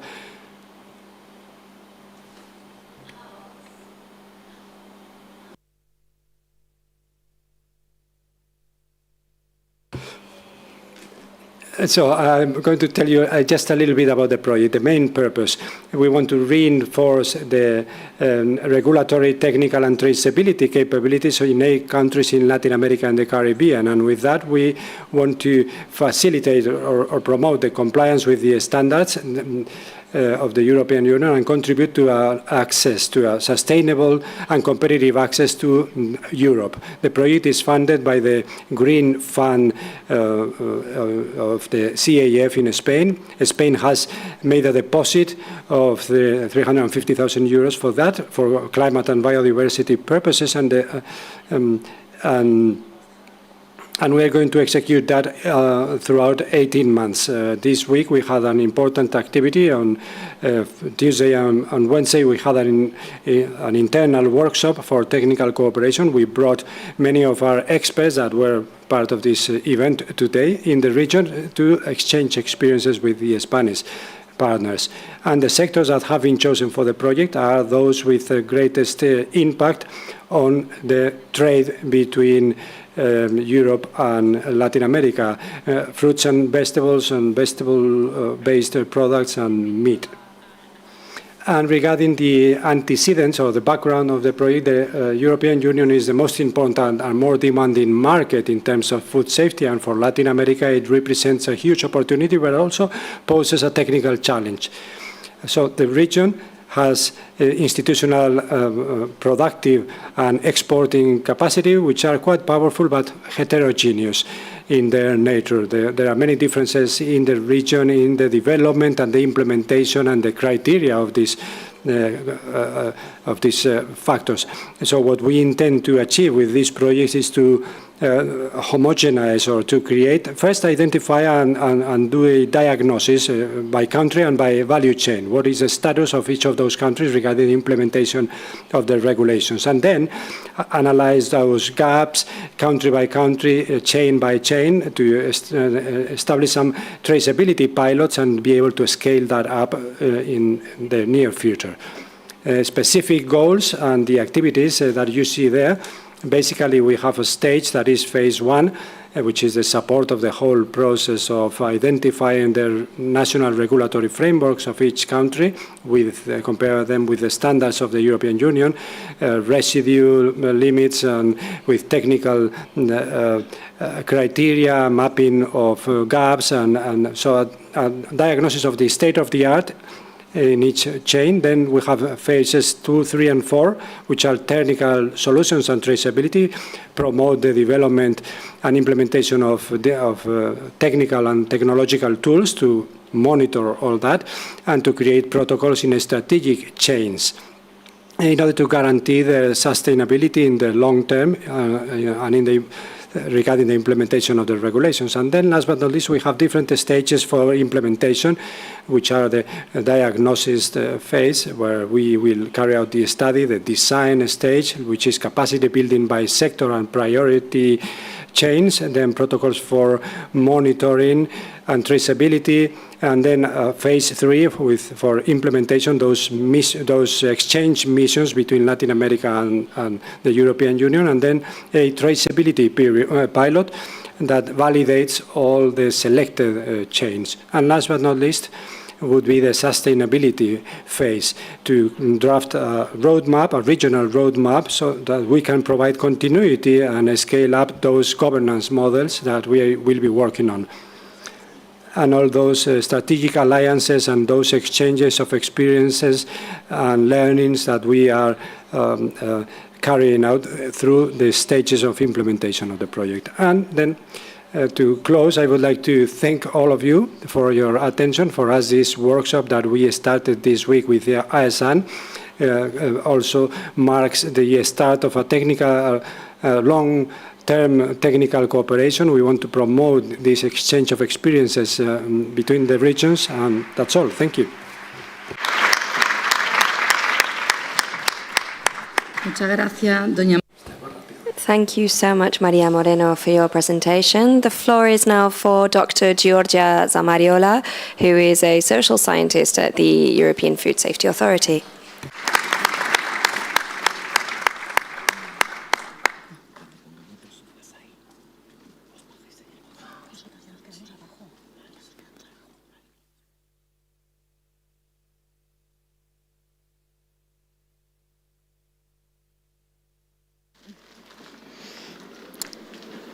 Buenos días, muchas gracias. Good morning. Thank you so much, and happy birthday, happy anniversary to ISAN. It's really a pleasure, and it's good to see this room full of people. Thanks a lot for the invite again. So I'm Giorgia. I work at the European Food Safety Authority. And today I will be talking to you about risk communication. So we have heard this morning about risk assessment, but we saw that, of course, part of the risk analysis is also to communicate the risks. And in my team, we work on this topic, and we conduct social research to understand consumers' perceptions. But you will see that we focus not only on consumers, but also some target populations, for example, farmers. So I wanted specifically today to focus on this project we have been working on since a few years. And it focuses on 4 different areas that you see on the screen. One is false information, and I know that we will have a roundtable after my presentation on this topic, so I'm looking forward to it. The second one, it's about transparency initiatives. So what we mean is that we, of course, want our risk assessment to be transparent, so for citizens to understand how we evaluated the risks. And we try to engage citizens and all interested parties in risk assessment. And we have tried to pilot some new engagement formats. Then the third, it's about risk-benefits trade-offs.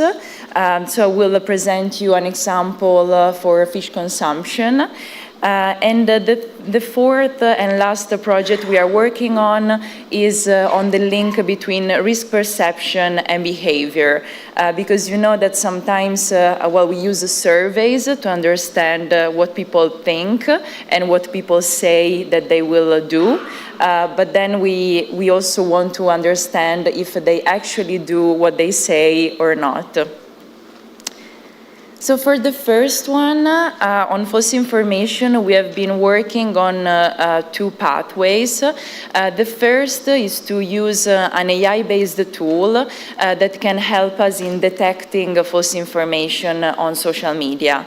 Whereas the second one, it's to counter false information. So we try to see what is the effectiveness of different techniques that we can use to tackle false information.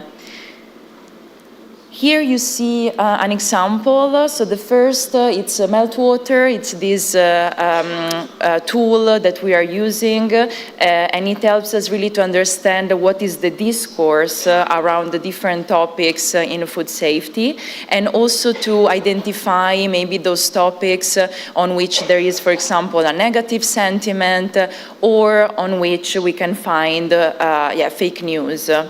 The second one, it's a project we have just started, and we're trying to replicate but also expand this paper that you see on the screen, in which they investigated the effectiveness of pre-bank and debunk techniques.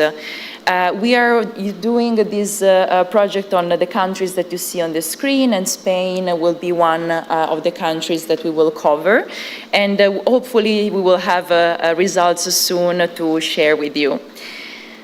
So just to explain you a bit how this works. So the experiment we are trying to replicate was on two topics, climate change and COVID-19.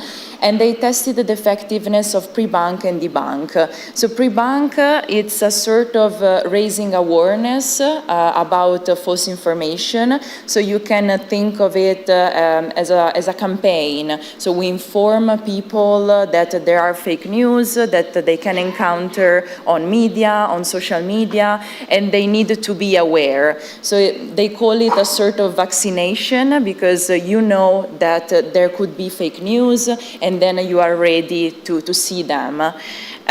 Debunk happens afterwards, so when people already encountered the false information, we go to them and we say, well, actually, the information that you saw, it's false, and this is actually the correct one. So in this study, they used both, and they used also a source. So the corrective statement was coming, for example, in this case, from the European Commission, just to see if this was then increasing the credibility of the corrective statement. And they saw in this study that actually both techniques work well, slightly more for debunks. What we are doing now is to try to replicate, but to focus on two different topics, because of course we want to replicate this in food safety, and we are focusing on avian influenza and antimicrobial resistance. Here on the screen you see examples of how the study will look like. So people will read text, we'll read some fake articles that are actually created for the study. But also an innovation that we introduced is also to have an AI video. So we developed videos using AI, and we are trying to see if this also has an impact. So the questions that are running for this study are trying to understand what is the impact of these techniques, and as I mentioned before, what is the role of trust. So instead of the European Commission, we will use EFSA as a source, and also we're looking into analytic thinking, because evidence shows that people that have higher analytic thinking, usually they believe less false information. So we're trying to see if there is actually a link there. For the moment, I can show you just some results on a pre-test that we have run. This was a pre-test to understand which claims, which false claims to use in our experiment. So you see that we have already some information about, for example, awareness of these two topics, because only people that are aware and have heard of avian influenza and antimicrobial resistance will be part of the study. So we exclude those that are not aware. And also we check the awareness of EFSA, because again, if people are not aware of EFSA, they cannot trust something coming from us. So we have also this check. I can show you what are the claims that in the end we selected based on this pre-test. So you see the ones in green. So we had 9 claims per topic that we tested, and these ones that we have selected are those that actually were more credible. So they were rated as more credible by respondents.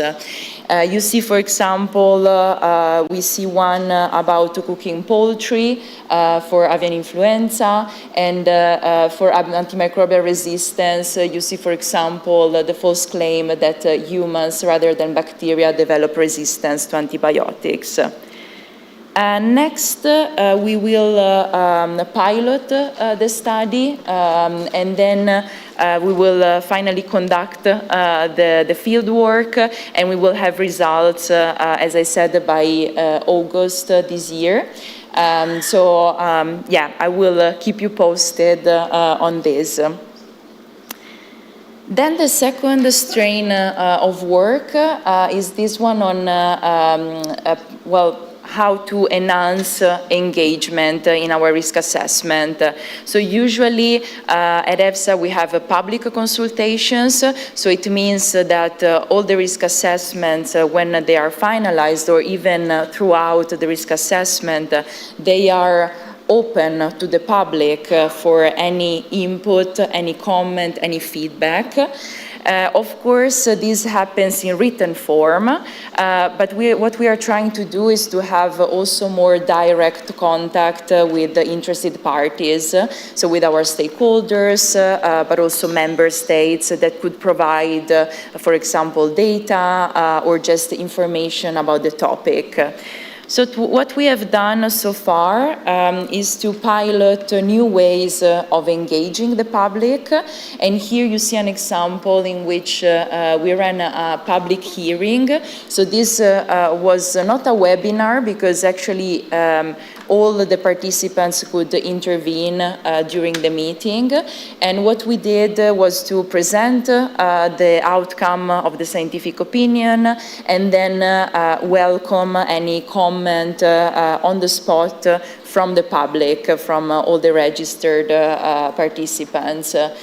So this helped really first to clarify any doubts about the outcome of the scientific opinion, and it happened also during the public consultation. So then it means that the public could still have the opportunity to participate also in a written form and submit any comment they might have. So I have to say that in the end we got very few comments in a written form on this scientific opinion, and maybe hopefully it's also because we managed to clarify some doubts before. And we came up with a decision tree that you see here on the screen to decide on which topics we might want to go to only a public consultation, so in a written format, or invest in having such an engagement that, yeah, as you can imagine, it's more time and resource consuming, but it's absolutely beneficial to explain what we did. Then the third area, it's about risk-benefits trade-off.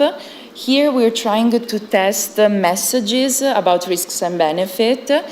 This is a new area for EFSA because we are the risk assessor, and for us also talking about the benefits is somewhat new. But recently we also published a guidance on the communication of risks and benefits, and the work I'm going to present you today, it's about fish consumption. So it's an upcoming work. We have done already some work in the past about understanding fish and seafood consumption and awareness. This was a study that covered all EU member states, but also Iceland and Norway. We recently published it. You can find it actually online on EFSA Journal. And we produced also some fact sheet that show for each country what are the level of consumption of different fish species, and also what is the level of awareness. Well, results are very interesting, I would say, because we see that level of awareness, unfortunately, are still quite low. So we provided actually some guidance that you can find in the report about the strategies that member states can implement to increase this awareness. And you see, you know for sure that this is especially important for vulnerable population, so for pregnant women, for children, and the upcoming work we would like to run is really to develop strategies and communication tools that can help to inform all the interested parties and all the people that are affected by it. Then the last section, it's about the link between risk perception and behavior. I was mentioning before, you know, that sometimes there is a gap between what people say that they do and they report, but then what actually they do when, for example, they buy food at the supermarket. So we wanted to try to fill this gap to really understand actual behavior. So we're working on 3 pathways. The first one, it's social media network analysis. This is a work that has been already finalized. You can find it again online. We have focused on avian influenza and PFAS, and we have really looked into the discourse in social media and tried to identify network of people that share the same information and also talk about the topic in the same way. So this helps, of course, then to target our communication, because we know that these people talk about the topic in this way. They use that specific social media network, so we know where to find them. The second one that you see in the middle, it's a project in which we're trying to use the data from food purchases. So when people go to the supermarket, actually what do they buy? So we have a collaboration with Italy in this case that can provide this kind of data to us, and we can analyze them. So the way it will work is that we will also run a survey, so with questions on, for example, their risk perception, so what they are concerned about in food safety, and then see if these concerns actually impact their behavior. So if they are, for example, concerned about contaminants in fish, do they then buy less fish in their purchases or not? So this is again a project that is currently running, and we will have results hopefully by the end of the year. Then the last one I wanted to focus on is one on which actually Spain is also included, and it's a biosecurity study. So what we mean is that we ran already a qualitative study. So we ran focus groups and interviews with farmers and veterinarians, also in Spain, to understand what could be some barriers in implementing a biosecurity study, biosecurity measures. So, for example, farmers know that they need to do it, but sometimes it could be that they have no resources or there is no awareness about the importance of implementing these measures. So to understand that, we went with qualitative interviews and focus groups. You see here some results. As I mentioned before, we see already that some barriers are actually the lack of resources, the lack of time, lack also of awareness. So maybe they think that these measures are not necessary. Practical limitations, or also some cultural factors, because of course we cover different countries, so it could be that there are differences. You see here some quotes from veterinarians, from farmers. So this is also to show you how social research looks like. So we really gather information from the people doing the job on the field, and we try to understand what could be practices that they implement and what could be the gaps. Now we are working on the second phase.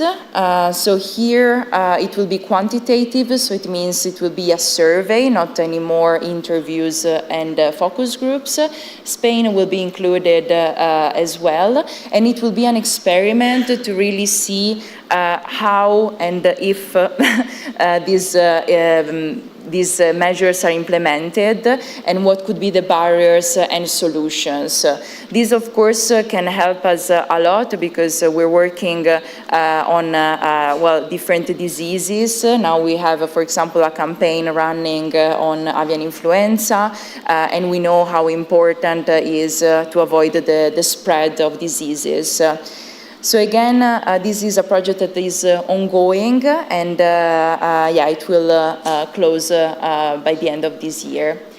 So this was all I wanted to present to you for today, but if you have questions, please reach out. You have my contact, and the slides will be shared, so I would be happy to exchange further, because in 20 minutes it was difficult to put everything we do at EPSA on this topic. Thanks a lot. Muchas gracias. Thank you. Thank you so much, Dr. Zamariola from EFSA.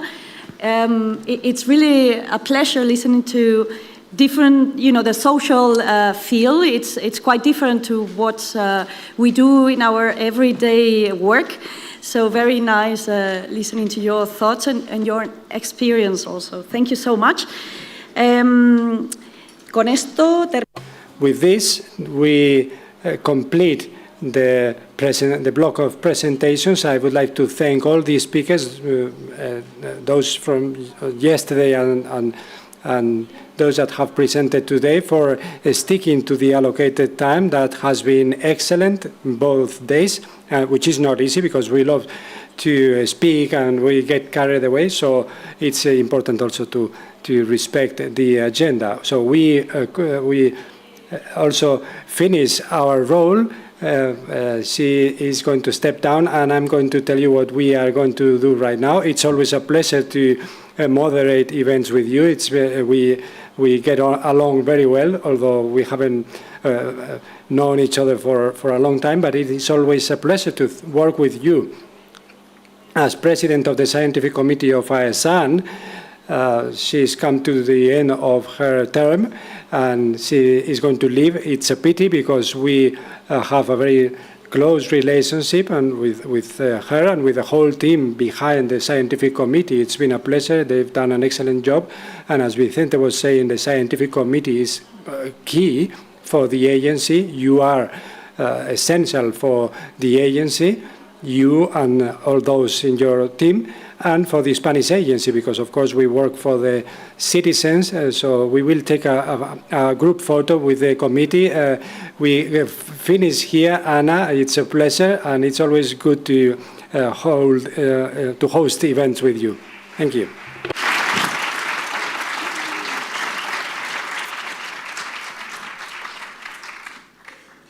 Muchas gracias. Mientras baja Ana, ten cuidadito. We are going to move on to the round table. According to the agenda, we have a round table about disinformation and fake news in the communication of food safety risks. I'm moving towards this part because we are going to have to set a new stage, and so we are going to take a 5-minute break so that we can get everything set. It will be moderated by one of my colleagues in the agency, Maria Aranzazu Lopez, Arancha for friends. She has a degree in pharmacy and she is a journalist, and that double career is great for her role as a member, a communication head of communication at the agency. She is the ideal person for this role at the agency. And besides that, we are happy and lucky to share a passion for communication. So we get along very well, and we are doing lots of things in the area of communication at the agency. And it's always a pleasure and a luxury to be able to work with you. So at the initiative of Arantxa, well, it's windy here. So we are going to have with us in this round table about fake news.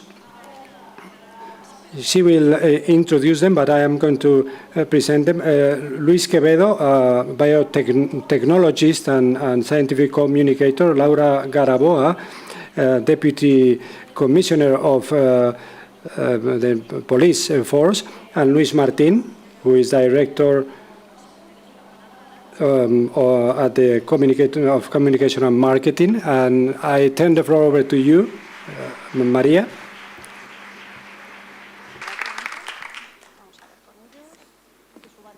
Sí, subid por favor y ya. Me ibais a dar otro micro, ¿no? Me ibais a dar otro micro. Ya está. Vale. Pues fenomenal. Sí, yo me voy a sentar aquí y así voy repartiendo micros. Vale, Laura, tú toma este para ti y así comparto con vosotros dos. Hola, buenas tardes ya. So good afternoon, everyone. We were, Luis and we were discussing this topic about fake news, and Luis was asking, what is the difference between disinformation and fake news? Just to give you an idea, it is true that those are very similar concepts. Fake news, wrong news, or misinformation are very similar concepts. Disinformation and misinformation, and the main difference that I think Laura will be able to enlighten us about that. But fake news, which are deliberately false, are easier to recognize or to identify because normally they are more gross, let's say. They just take small bits of reality and they build some truth that deviates from the reality to generate distrust and to take advantage of vulnerabilities. And that was the main difference between the concept. And then wrong information or misinformation is when we make a mistake and we can correct ourselves or rectify. But I wanted to start by the dinner that we had yesterday with speakers. We were talking about AI. And a few days before, when I was preparing this roundtable, I wanted to create a paradox with AI, and I asked AI how AI influenced disinformation or misinformation.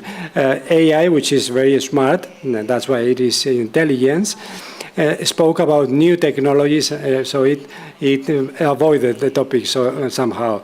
And it explained that right now, misinformation or disinformation or manipulation in the social media is much more sophisticated, and it adapts a lot to the profile of the listener. If we are parents, for example, the information that we are given is about what product might affect our children, or it's bad for nutrition, or if we are runners, they speak about supplements that can be good, and they create artificial profiles and so on and so forth. And then it said that artificial intelligence was very good for unmasking artificial intelligence lies. So I would like to ask you, what can we do so that AI can use our scientific reports and uses us as the main reference in searches or queries? Well, thank you very much for inviting me. The truth is that AI has become the main prescriber or prescriptor for the majority of the population. It is setting the public agenda, and the widespread use of AI tools to ask questions about our day-to-day life is causing that most of our responses, we are talking about 8 billion direct questions to AI. So the answer that it generates, although we are talking about artificial intelligence, it is a response that looks for information in the sources that it interprets are more authoritative when it comes to answering the question. What does that mean? It means that it understands what we are looking for, what is our purpose, and it adapts the search for information to the specific needs and to the specific context that we present. What it normally does is to look for information in public sources. Those public sources have to be well structured, because I can go directly to ISN, but perhaps it's information is in a PDF. AI does not like PDFs. So we have to start to understand that we also have to think about that algorithmic brain to be able to adapt our context so that they can be correctly indexed by AI. And that has an aspect which is fully technical in how we build our digital assets, similar to what happened with the SEO, search engine optimization. And but sticking just to that is missing part of the question, because we are helping lots of companies and brands to position correctly vis-a-vis AI. And to communicate or to shorten the gap between what they want to communicate and what the AI is looking for. We are talking about 50 different projects for brands all over the world. But what it has to do with your own assets is below 15% or even below 2%. So what really happens is that the AI uses third-party sources, and that is always dangerous because we don't have control over those third-party sources. We can say, let's optimize for that, for our 15% to be as good as possible. And that's a lot, but it is not enough. AI are probabilistic models, and it looks for the best possible information from a semantic, not syntactic, but semantic point of view to be able to answer those questions. And that forces us to adapt our content, our structure, and our content architecture for AI to be able to interpret it. And that is within getting into the agentic world, which is just around the corner.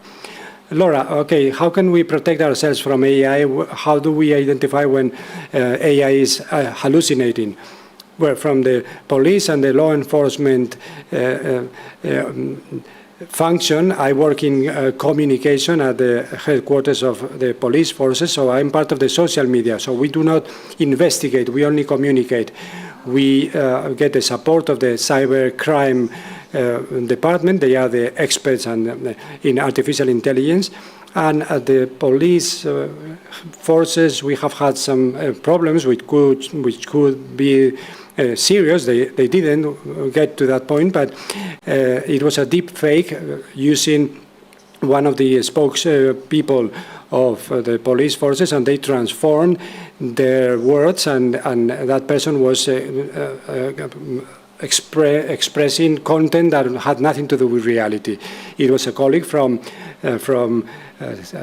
citizen surveillance and vigilance, and it was a message about security, safety, and security in our social media. And there was a vertical video for our profile in TikTok and Instagram, and they use AI. They took that image, that video, that clip, and it was sending a message to recommend citizens to invest in cryptocurrency. And of course, that is very dangerous and very serious, because the uniform provides us with credibility, hopefully. So what we do was to debunk it. And those debunking messages lately have had to increase because progressively we are having to do that more often.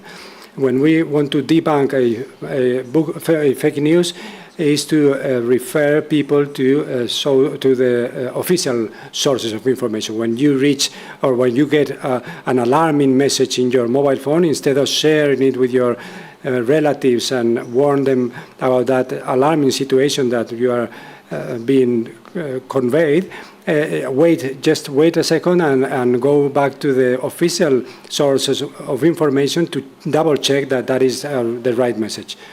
Okay, thank you.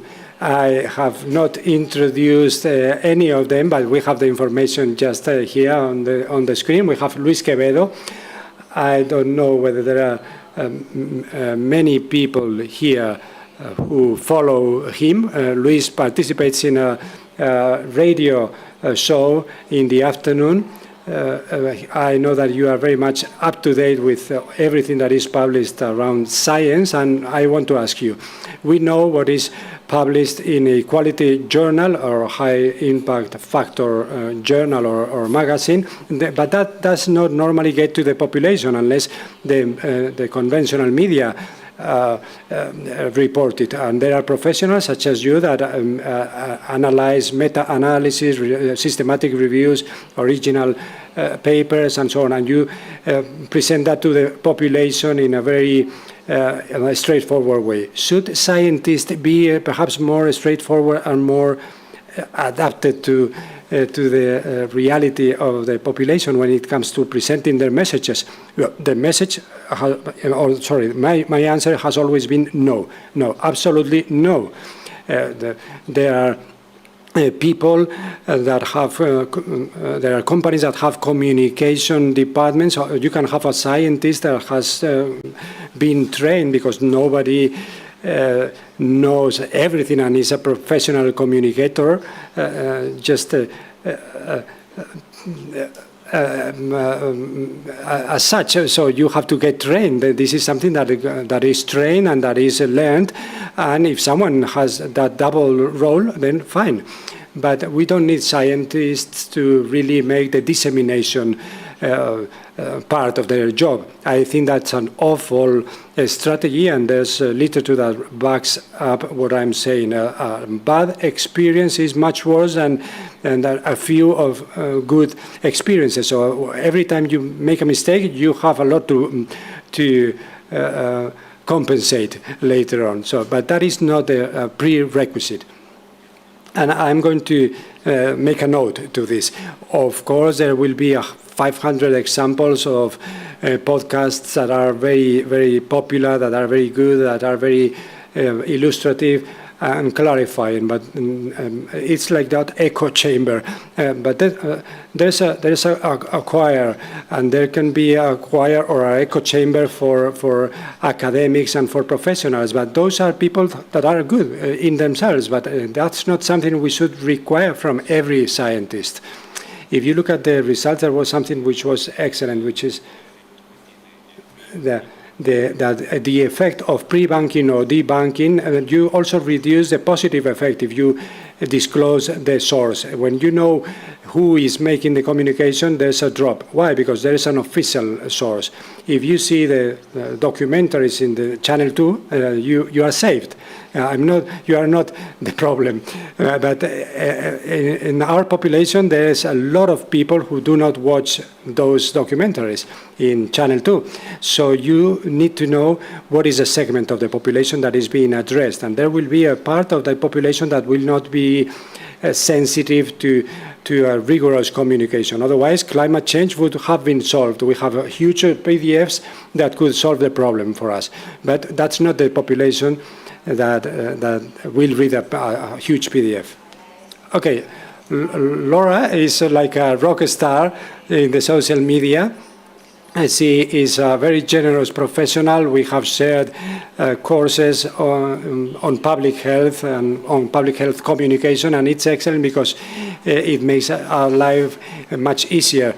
The National Police Force has more than 6 million followers. You are ahead of the FBI in the number of followers. It is a benchmark at a worldwide level. You have lots of awards and recognitions. What is your secret sauce? Well, we started in the social media before 2009, but we started in Twitter, what we call X now. We started in March 2009. And we have to remember that was a moment in time when social media were not what they are right now. It's a long time ago. They were very innovative at that point, the social media. Right now, every institution has a profile in the social media, are present in the social media. It is a fact that they have become a new way of communication and that any company has to resort to them. Otherwise, if you are not in the social media, you do not exist. At institutional level, it's also an obligation. It's almost an obligation to be present. And talking about fake news and misinformation or disinformation, it is important that citizens have a place to go to double check that information is correct. So when we decided to be present in the social media, it came as a shock for the citizens because social media seemed very informal and it didn't seem really, it didn't fit properly that an armed force was present in the social media, and we started to use Twitter for our press releases or to inform about that we had, for example, solved some crime or arrested some criminals or whatever. And at that point in time, of course, I was not part of the team. I joined the team in 2013, and that was a couple of years before that. And I think they were very brave because they decided to choose a much more informal way of communication. Like, for example, drug equals shit.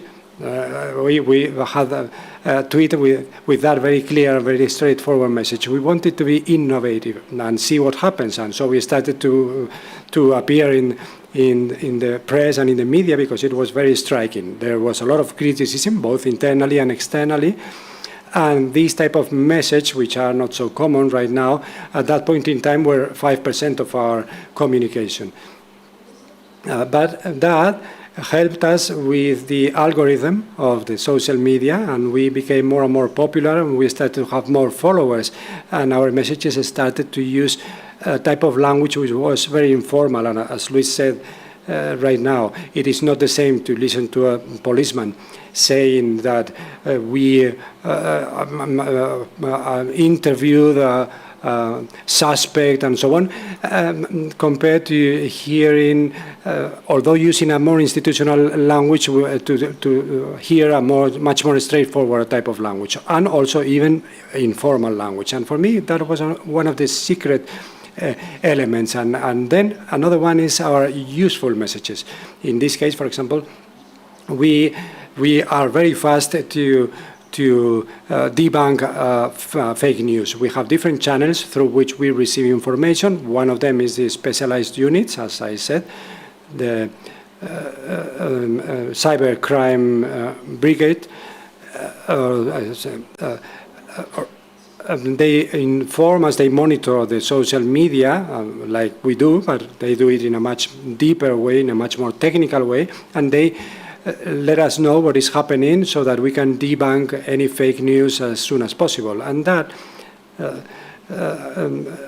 has led to a set of profiles in the social media that are places where people go to when it comes to double checking any type of information, any type of fake news or news. And so we send very useful messages that are really very useful for the citizens, and they appreciate that. Okay, I started talking to Luis Martin. Luis Martin works for one of the most important communication consultancy firms, GIC, and you've drafted a report about disinformation in food production and food consumption. And I want to ask you about that approach, that strategic approach that you are proposing, because it has 3 different stages.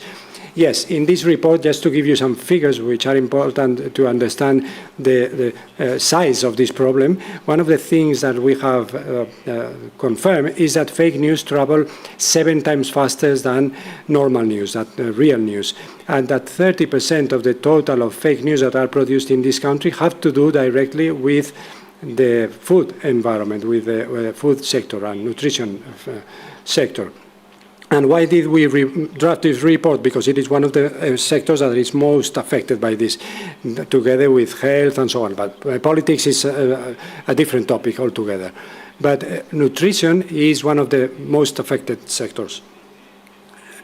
From our experience, after having helped lots of companies in disinformation campaigns that have been quite aggressive and with a very clear purpose, we know for sure that those three stages have to do first with anticipation. You need to develop, achieving trust when fire has gone off, that's almost impossible. So anticipating crisis will be essential. First, through monitoring, know what are your weaknesses, what will be the narratives that they will try to attack, because that's really simple if you monitor and analyze what are your stakeholders, what are the weakest links that you may have that can be attacked. Then there is a reactive stage as such, when everything has gone off and the disinformation campaign is just exploding, and it is important to act in a strategic way, because as Luis says, communicating in the wrong way is even worse, and it will be much more difficult to recover trust. And it is essential that your type of communication follows a set of guidelines that have been drafted in that crisis plan that you need to have drafted before. And you need to have some content that has been plotted. You need to have spoken to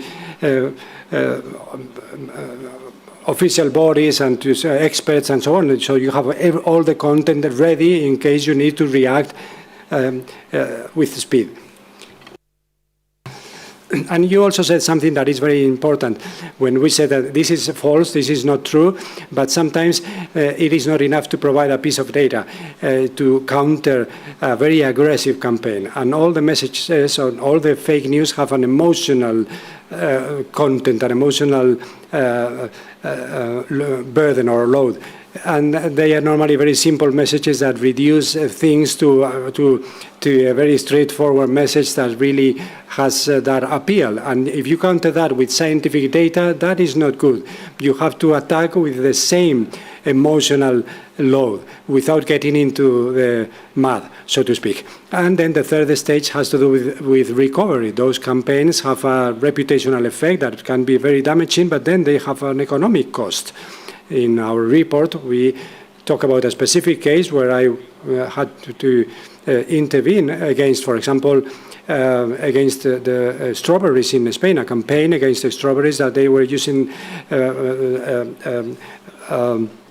wastewater or to irrigate and so on and so forth. And there was a drop of 15% in the sales of strawberries, Spanish strawberries. And so at the level of the impact on the food chain, it is extremely important. So we need to implement measures not only from the point of view of communication, but also from the point of view of recovery or rebuilding that trust and that prestige. I wanted to say something. Luis said something, and I agree fully with what you said about emotional load, because the emotional message is always going to compete with data. But it is interesting because all fake news that we need to debunk, I have to say that this is decreasing, but I've been answering messages from citizens for 13 years, and citizens have learned to assess and to understand the social media. 15 years ago, we received, 20 messages per day about fake news. And now that has decreased. But fake news, sometimes they ask us, what do they intend to achieve? The purpose of those fake news, and I was taking note of some cases, for example, there were blood stains in fruits, bananas with AIDS, and very absurd things that became viral, and we received thousands of messages that we needed to answer in order to provide peace of mind for our citizens. And fake news always use a hook, and that hook is always going to be an emotional aspect of the human beings, fear, a gift, for example, or a lottery,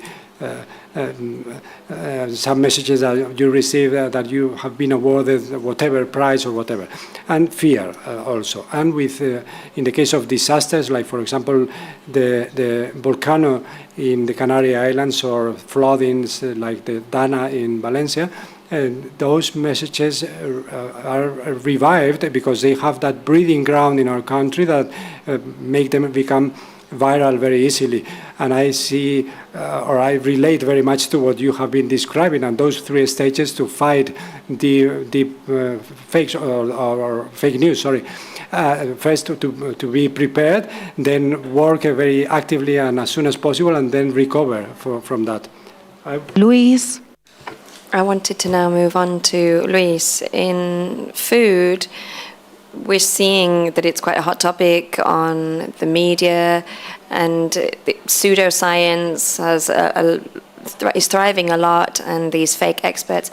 But somehow we don't struggle to believe the things they talk to us about food. It's difficult to share nuances, and there's not much we can do when there's a very striking piece of news, when there's clickbait. So I was wondering, how could we do this? How can we change the way we communicate in science to truly get across more effectively to people, to the citizens, and therefore avoid all this overload of so-called experts in the food industry?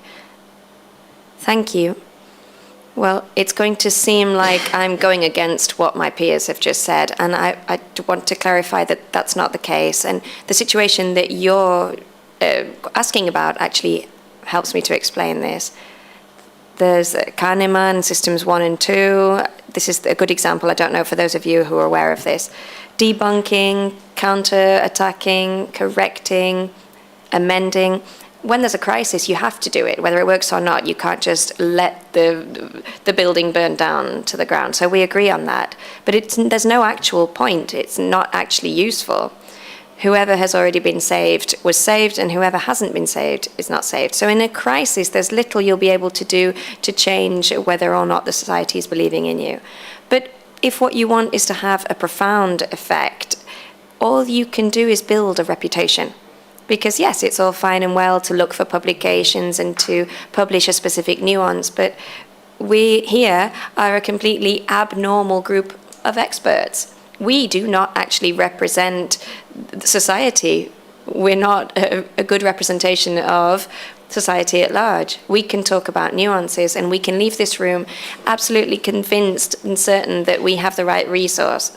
I give people courses, honestly, on how to sell their publications. But if I did that, it wouldn't actually work. What works is to build a reputation, because we are primates, we are tribal. And then we could go into analyzing this and that message. And that's all fair and good, but there are 2 strategies. If the building is burning down, we call the fire brigade, and we counteract and we debunk. But for everything else, and this is what the previous speaker was saying, we need to build a representation. They need to see ISAN and smile rather than frown. Okay, we don't want them not to trust us. But that's a long haul. No one's going to thank you for that work, because it's one of those investments. It's like a good health campaign. If it works, you've got nothing to prove. So I'm sorry, but it sucks, I have to say it. If you want to do good publications and reliable publications, you have to earn your friends before there's a crisis, so that when there is a crisis, they turn to ISAN. But if you want to send out a reliable message during a crisis without having made friends beforehand, then it's not going to work. Someone's going to sell you a course, like I said, on how to act in a case of crisis. But you have to have built the reputation first. There's Kahneman, there's Black Psychology. It's about how to sort of push people to make slightly different decisions. And there are decades of literature that's really easy to implement in comparison to what we actually do. And it would be very interesting to look at all this in terms of communication. And that's all. Well, we'll try. We're trying, Luis. We're trying every day. it's true that in recent years we have shifted our communication policy. We're very much in close contact with the media, with social media. And when Giorgio was speaking, I had to nip out very quickly because El País were calling me. What we're trying to do is build bridges, and like you say, we're trying to inspire that smile and that trust, that reliability, so that we become a benchmark when there are times of unsettlement. I just want to say that I don't want to accuse you, because I did represent a public organisation at one time too, so I'm fully aware of how difficult it is to allocate money, to allocate a budget to something that gives no returns back. It's such a hard thing to do. That's why I'm saying it. The idea that a message might help us to think a bit more in the long term, I think it's very much worth noting in communication. And remember that the person who reads El País is kind of saved as well. I'm more interested in people who are watching the El Hormiguero interviews, and I don't know if you've been watching these on Spanish TV. You know what I mean, though. That's what I'm interested in. Okay, well, we'll take due note of that. Right, Luis. I have two Luises here with me, actually, today. I want to ask you, because we know that food is always in public conversations on social media. And as we were saying, you were saying it earlier, it's so exposed to misinformation. And I wonder, I think we're perhaps the second topic after politics. I'm not sure. And I wonder how all of this misinformation impacts our decisions as consumers. What does all this misinformation do? How does it really permeate, and how does it influence our decisions when it comes to consuming?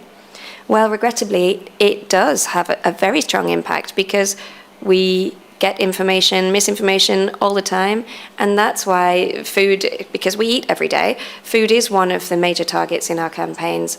There are two effects. One on the consumer, which has a direct impact in their consumption habits. If they're constantly receiving input about how milk is not something that human beings should be consuming, and we're the only mammals who consume any other kind of milk, and then I withdraw milk from my diet without being lactose intolerant, let's say, then I'll be losing a nutritional source that is necessary and in fact good for me. And the same applies to sugar. Sugar is poison. Yes, processed and ultra-processed sugar is bad for the body, but eating a donut once in a while is not going to kill you. So when we take this to the extreme, what we're beginning to see are consumer habits that are completely off balance. And I agree with what Luis was saying. And in fact, we're very much on the same page, because what we have to do is gain people's trust beforehand, in advance. When you're a firefighter, all you can do is control the fire, but you can't control how it started. The capacity that influencers or certain influencers have right now to impact consumption habits is huge. And in that situation, we are at a disadvantage. We're on the back foot, because it appears much more reliable if you can see someone that you relate to, someone with a face, someone with eyes, rather than an entity, a vague organization like ISAN. So it's about building these spokespeople who are able to communicate, who have legitimacy, who have a smile on their faces so that they feel close to us. If we do that, and we have a simplified message, an emotional message, we might be able to rival influencers who say that eating red meat is not just bad for your diet, but also causes increases in CO2 emissions across the planet. That really echoes in people's brains, and it is hard to compete with that. And I'm just going to leap somewhere else now. It's really interesting, and we're doing this, to realize that for AI, these influencers are much less significant than you might think. And that's good news, okay? Because AI sees those messages as an unreliable, biased source. So when someone's asking whether red meat is good with a balanced Mediterranean diet, then the AI won't answer them based on what the influencers say. But yes, it has an impact on the consumers, as I was saying, and it also has a financial impact, as I was mentioning earlier, because many of these campaigns have one clear goal. Then they don't just come up for the sake of it for no apparent reason. They're actually targeting a specific sector, a specific product, with human beings behind them making that campaign work. And here I'm going to give you bad news about AI, because before it used to be quite easy to, pull some strings and find out who was behind it, because it took a lot of resources to launch mass misinformation campaigns. However, now with AI, the ability to build personalized, scaled content has become much more widespread, much more available, and basically anyone with a little bit of capability is able to launch a campaign like this. So AI has its good sides, but yes, we need to be aware of this converse bad side, because traditional fake news are still happening, but now we're entering like a new era in terms of fake news sophistication and the degree of personalization in the messages, targeting specific social groups, social segments, because they're making fake news reach the person who's really going to be affected by them because of their needs and their interests, and that's really dangerous. Yes, actually, we were talking that about the beginning, and now just to finish off, I want to sort of send out a general question to all three of you, see if you can answer me. What synergies do you think can be established between public powers, social agents, journalists, influencers, researchers in order to combat fake news and reinforce the role that science has to play in food and food safety? Luis, perhaps you'd like to start? That is a very general question, but we could maybe try and ground it a little. I can only give you one contribution, one idea. I love the idea that without devaluing science in the academic world, this has a lot to do with what my peers were saying. There's the real world, there's social media, there's the media, where all of us spend our lives, but some of us additionally spend our lives in academy and science. The type of communication can be micro-targeted, but there's also a generalized discourse, a generalized narrative. And although I know things have improved significantly in the past year, science is still a little too far away, a little too distant from that actual communication. I don't know if it's because of our publications, our articles, but science is sort of still stagnated in that kind of publication. And I'm going to say something crazy. Maybe we should make science a little more frivolous. Maybe we should try and humanize and frivolize science a little more so that there can be influencers in science too. Hold on. It's about selling something in a different way, selling it like a bad thing, something that an influencer is doing, but it actually being a good thing, okay? I know this sounds a bit complex, and it's an ecosystem with a lot of niches, and there's not a single solution for it. But there is the possibility to implement this, certainly in combination with other things that are already being done or that can be done. But for some reason, that niche isn't working here.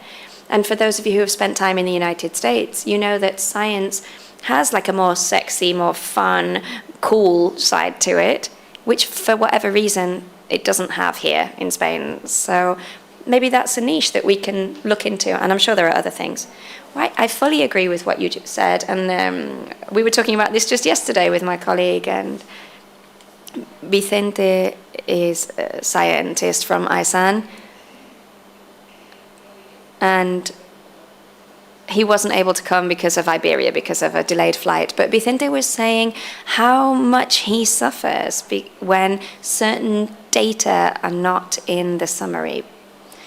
Because we were suggesting that we could do like simple language summaries so that the public can read them and try and maybe, take one step closer. I know it's just one small step, but that's like our first attempt, and it's something we're working on. And Vicente said, yeah, but what if we miss the details? What if we miss out some data? And I think that's the struggle with scientists. They think that if you lose some data or you take something completely out of context or slightly out of context, the whole sense behind that scientific report will suffer as a consequence. Okay, yes, but you don't need to run faster than a lion, you just need to run faster than the zebra beside you, right? You know that in the concept of evolution. We just need to be faster than the influencer next door. We don't have to do it great. It's like scientists, you know, let's optimize, let's make things perfect, there's a solution. No, we just need to be faster than the next influencer. I'm going back to this Llorente interview on TV because it's really hot in my mind at the moment. If you were able to have just 1 centimetre more of influence than Llorente does, then that's it, you'd be done. Yeah, we all know a lot about melanomes, and why is he better than us? Because he's just doing a better job in communication. There's a lot of influencers with the Trust Talk that do a great job, I have to say, and we would do well to learn a little and take a little leaf out of their book. Okay, Luis. Actually, I'm going to let Laura go first. Well, just to give you a quick answer, I think forums like this would be a good solution, where we're getting together, you know, such a different range of professionals. I think also contact between different institutions, press offices that are able to communicate, and actually reaching out to social media, because you're talking about El Hormiguero, which is a TV channel, but the young people now don't know it exists. They've seen it on YouTube or they've seen it on other social media. But let's be aware of that, and let's be aware of change, because whether we like it or not, we need to be on social media. And I'd like to send a message of hope as well, which is that in Spain we have great, I don't know whether to call them influencers, TikTokers, Instagrammers, but we have awesome profiles who are doing a really good social job, and I just wanted to shed that ray of hope. Training, that's just one thing I want to say. Training, training, training. Because as Luis was rightly saying, we are not the target audience, and we have that sort of sixth sense. I mean, everyone is exposed to believing fake news. No doubt one of us, all of us will believe some fake news sooner or later. But there's kind of something in the back of our minds, something nagging and saying, I'm not sure I believe this. Perhaps because we deal with the media a lot, because we're used to reading, which regrettably we know is something that young people don't do so much. They are totally unprepared. They don't have the tools. They are not equipped with the tools because their reality is shaped by the TikTok videos they watch, by YouTube. So they're unable to compare with any other source. So it is crucial to train young people in critical thinking, in critical judgment, so that they can at least wonder whether perhaps what they're saying, what they're receiving, what they're reading is true. It's what I try to insist on with my kids. All you can do is train them. That's the only thing you can possibly do. Thank you so much to all 3 of you. I just wanted to send a message of hope as well. And I know that prevention is really difficult. And I was talking to Fernando Rodriguez Catalejo. I wonder if you're familiar with his name. He's a wonderful friend, a doctor specializing in public health. And Anna, wasn't he saying that when a doctor operates on a patient, they can save their lives and change their lives, but we are saving lives day to day. We're saving everyone's lives through prevention. So I just want to really encourage you all and thank everyone for doing the job that you do, for working in this and for helping us to communicate. Thank you.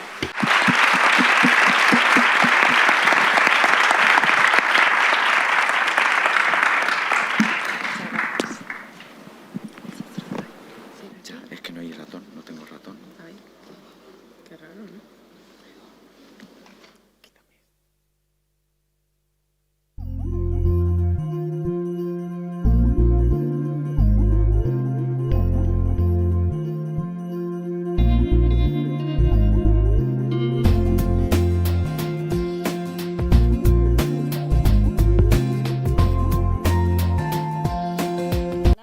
¿Se oye?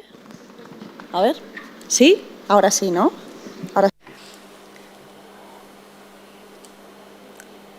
It's hard to believe, but we are bang on time. So thank you so much, Arantxa, and to these 3 wonderful members of the round table.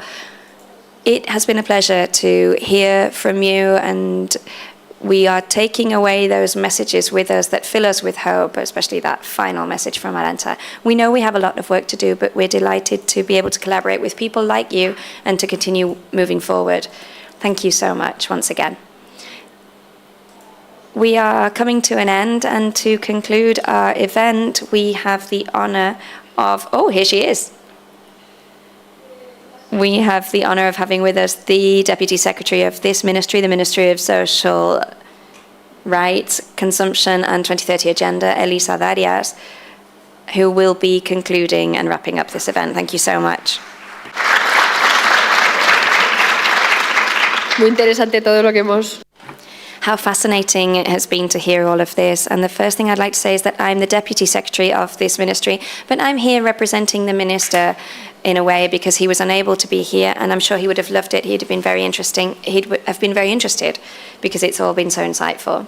We've come to the end of this event after having experienced this necessary and interesting pathway. After 25 years of ISAN, it's not just about looking back with pride, which it is too. It's about reaffirming and strengthening the commitment that we share, knowing that the food that comes to our tables, the tables of our children, the tables of consumers are safe, nutritional, and sustainable. Over these past 2 days, you will have clearly observed that food safety isn't a stagnant thing or element. It is a process between science, decision-making, and social perception, which is the communication part that people have just been talking about, and it's so important.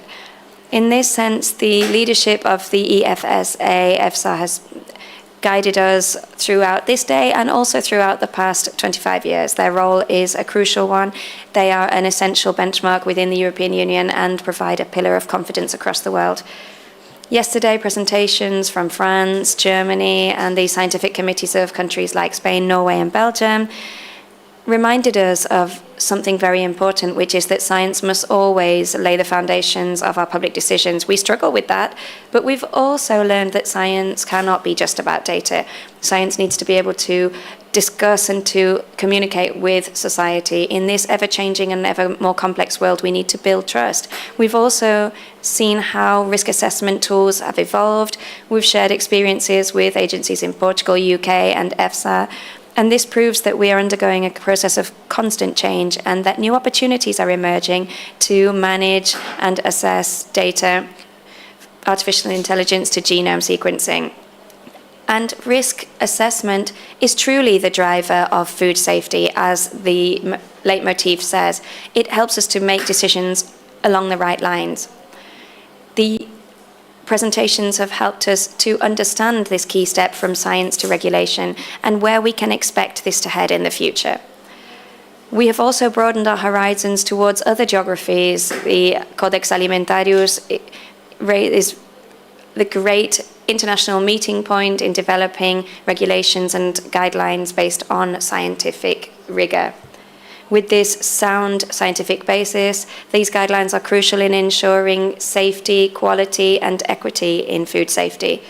The agreement between the European Union and Mercosur also raises opportunities and challenges, and there is something clear here, which is that we must build trust based on evidence and rules and standards that will allow consumers, producers, and policymakers to exercise their rights and fulfill their duties.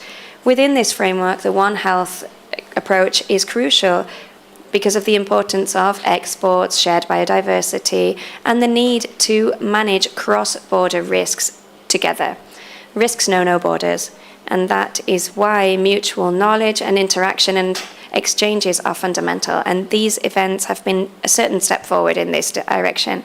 Thanks to all of you who have shared your know-how from Codex and from Latin America. And lastly, we have just discussed a particularly complex topic, which is communication in an environment where it's difficult sometimes to set science apart from fake news and misinformation. It's not just about generating know-how. We need to ensure that that know-how, that knowledge reaches citizens clearly, reliably, and interestingly. It has to be appealing. It has to resonate somewhere with us to ensure that the audience understand it. So we're taking home new lessons learned and a new conviction, which is that food safety is a pillar in our health and in our economy. Science is not an expense. It is the best possible investment that can be made in society. It's what allows us to anticipate and to make sound decisions. Plato said this many times ago. A good decision is based on knowledge. And that is why our role, the role of all our agencies is so, so important. To finish with, I would just like to extend my gratitude on behalf of the Minister of Social Rights, Consumption and 2030 Agenda, and on behalf of the Secretary General of Consumption and Games. Thanks to the agency, thanks to the Scientific Committee, thanks to all of the organisers, and to those of you who have shared your knowledge here, thanks to the EFSA for their support, not just in organising these events, but ongoing. And thanks to all of you, those of you who are here with us or online, thanks to everyone.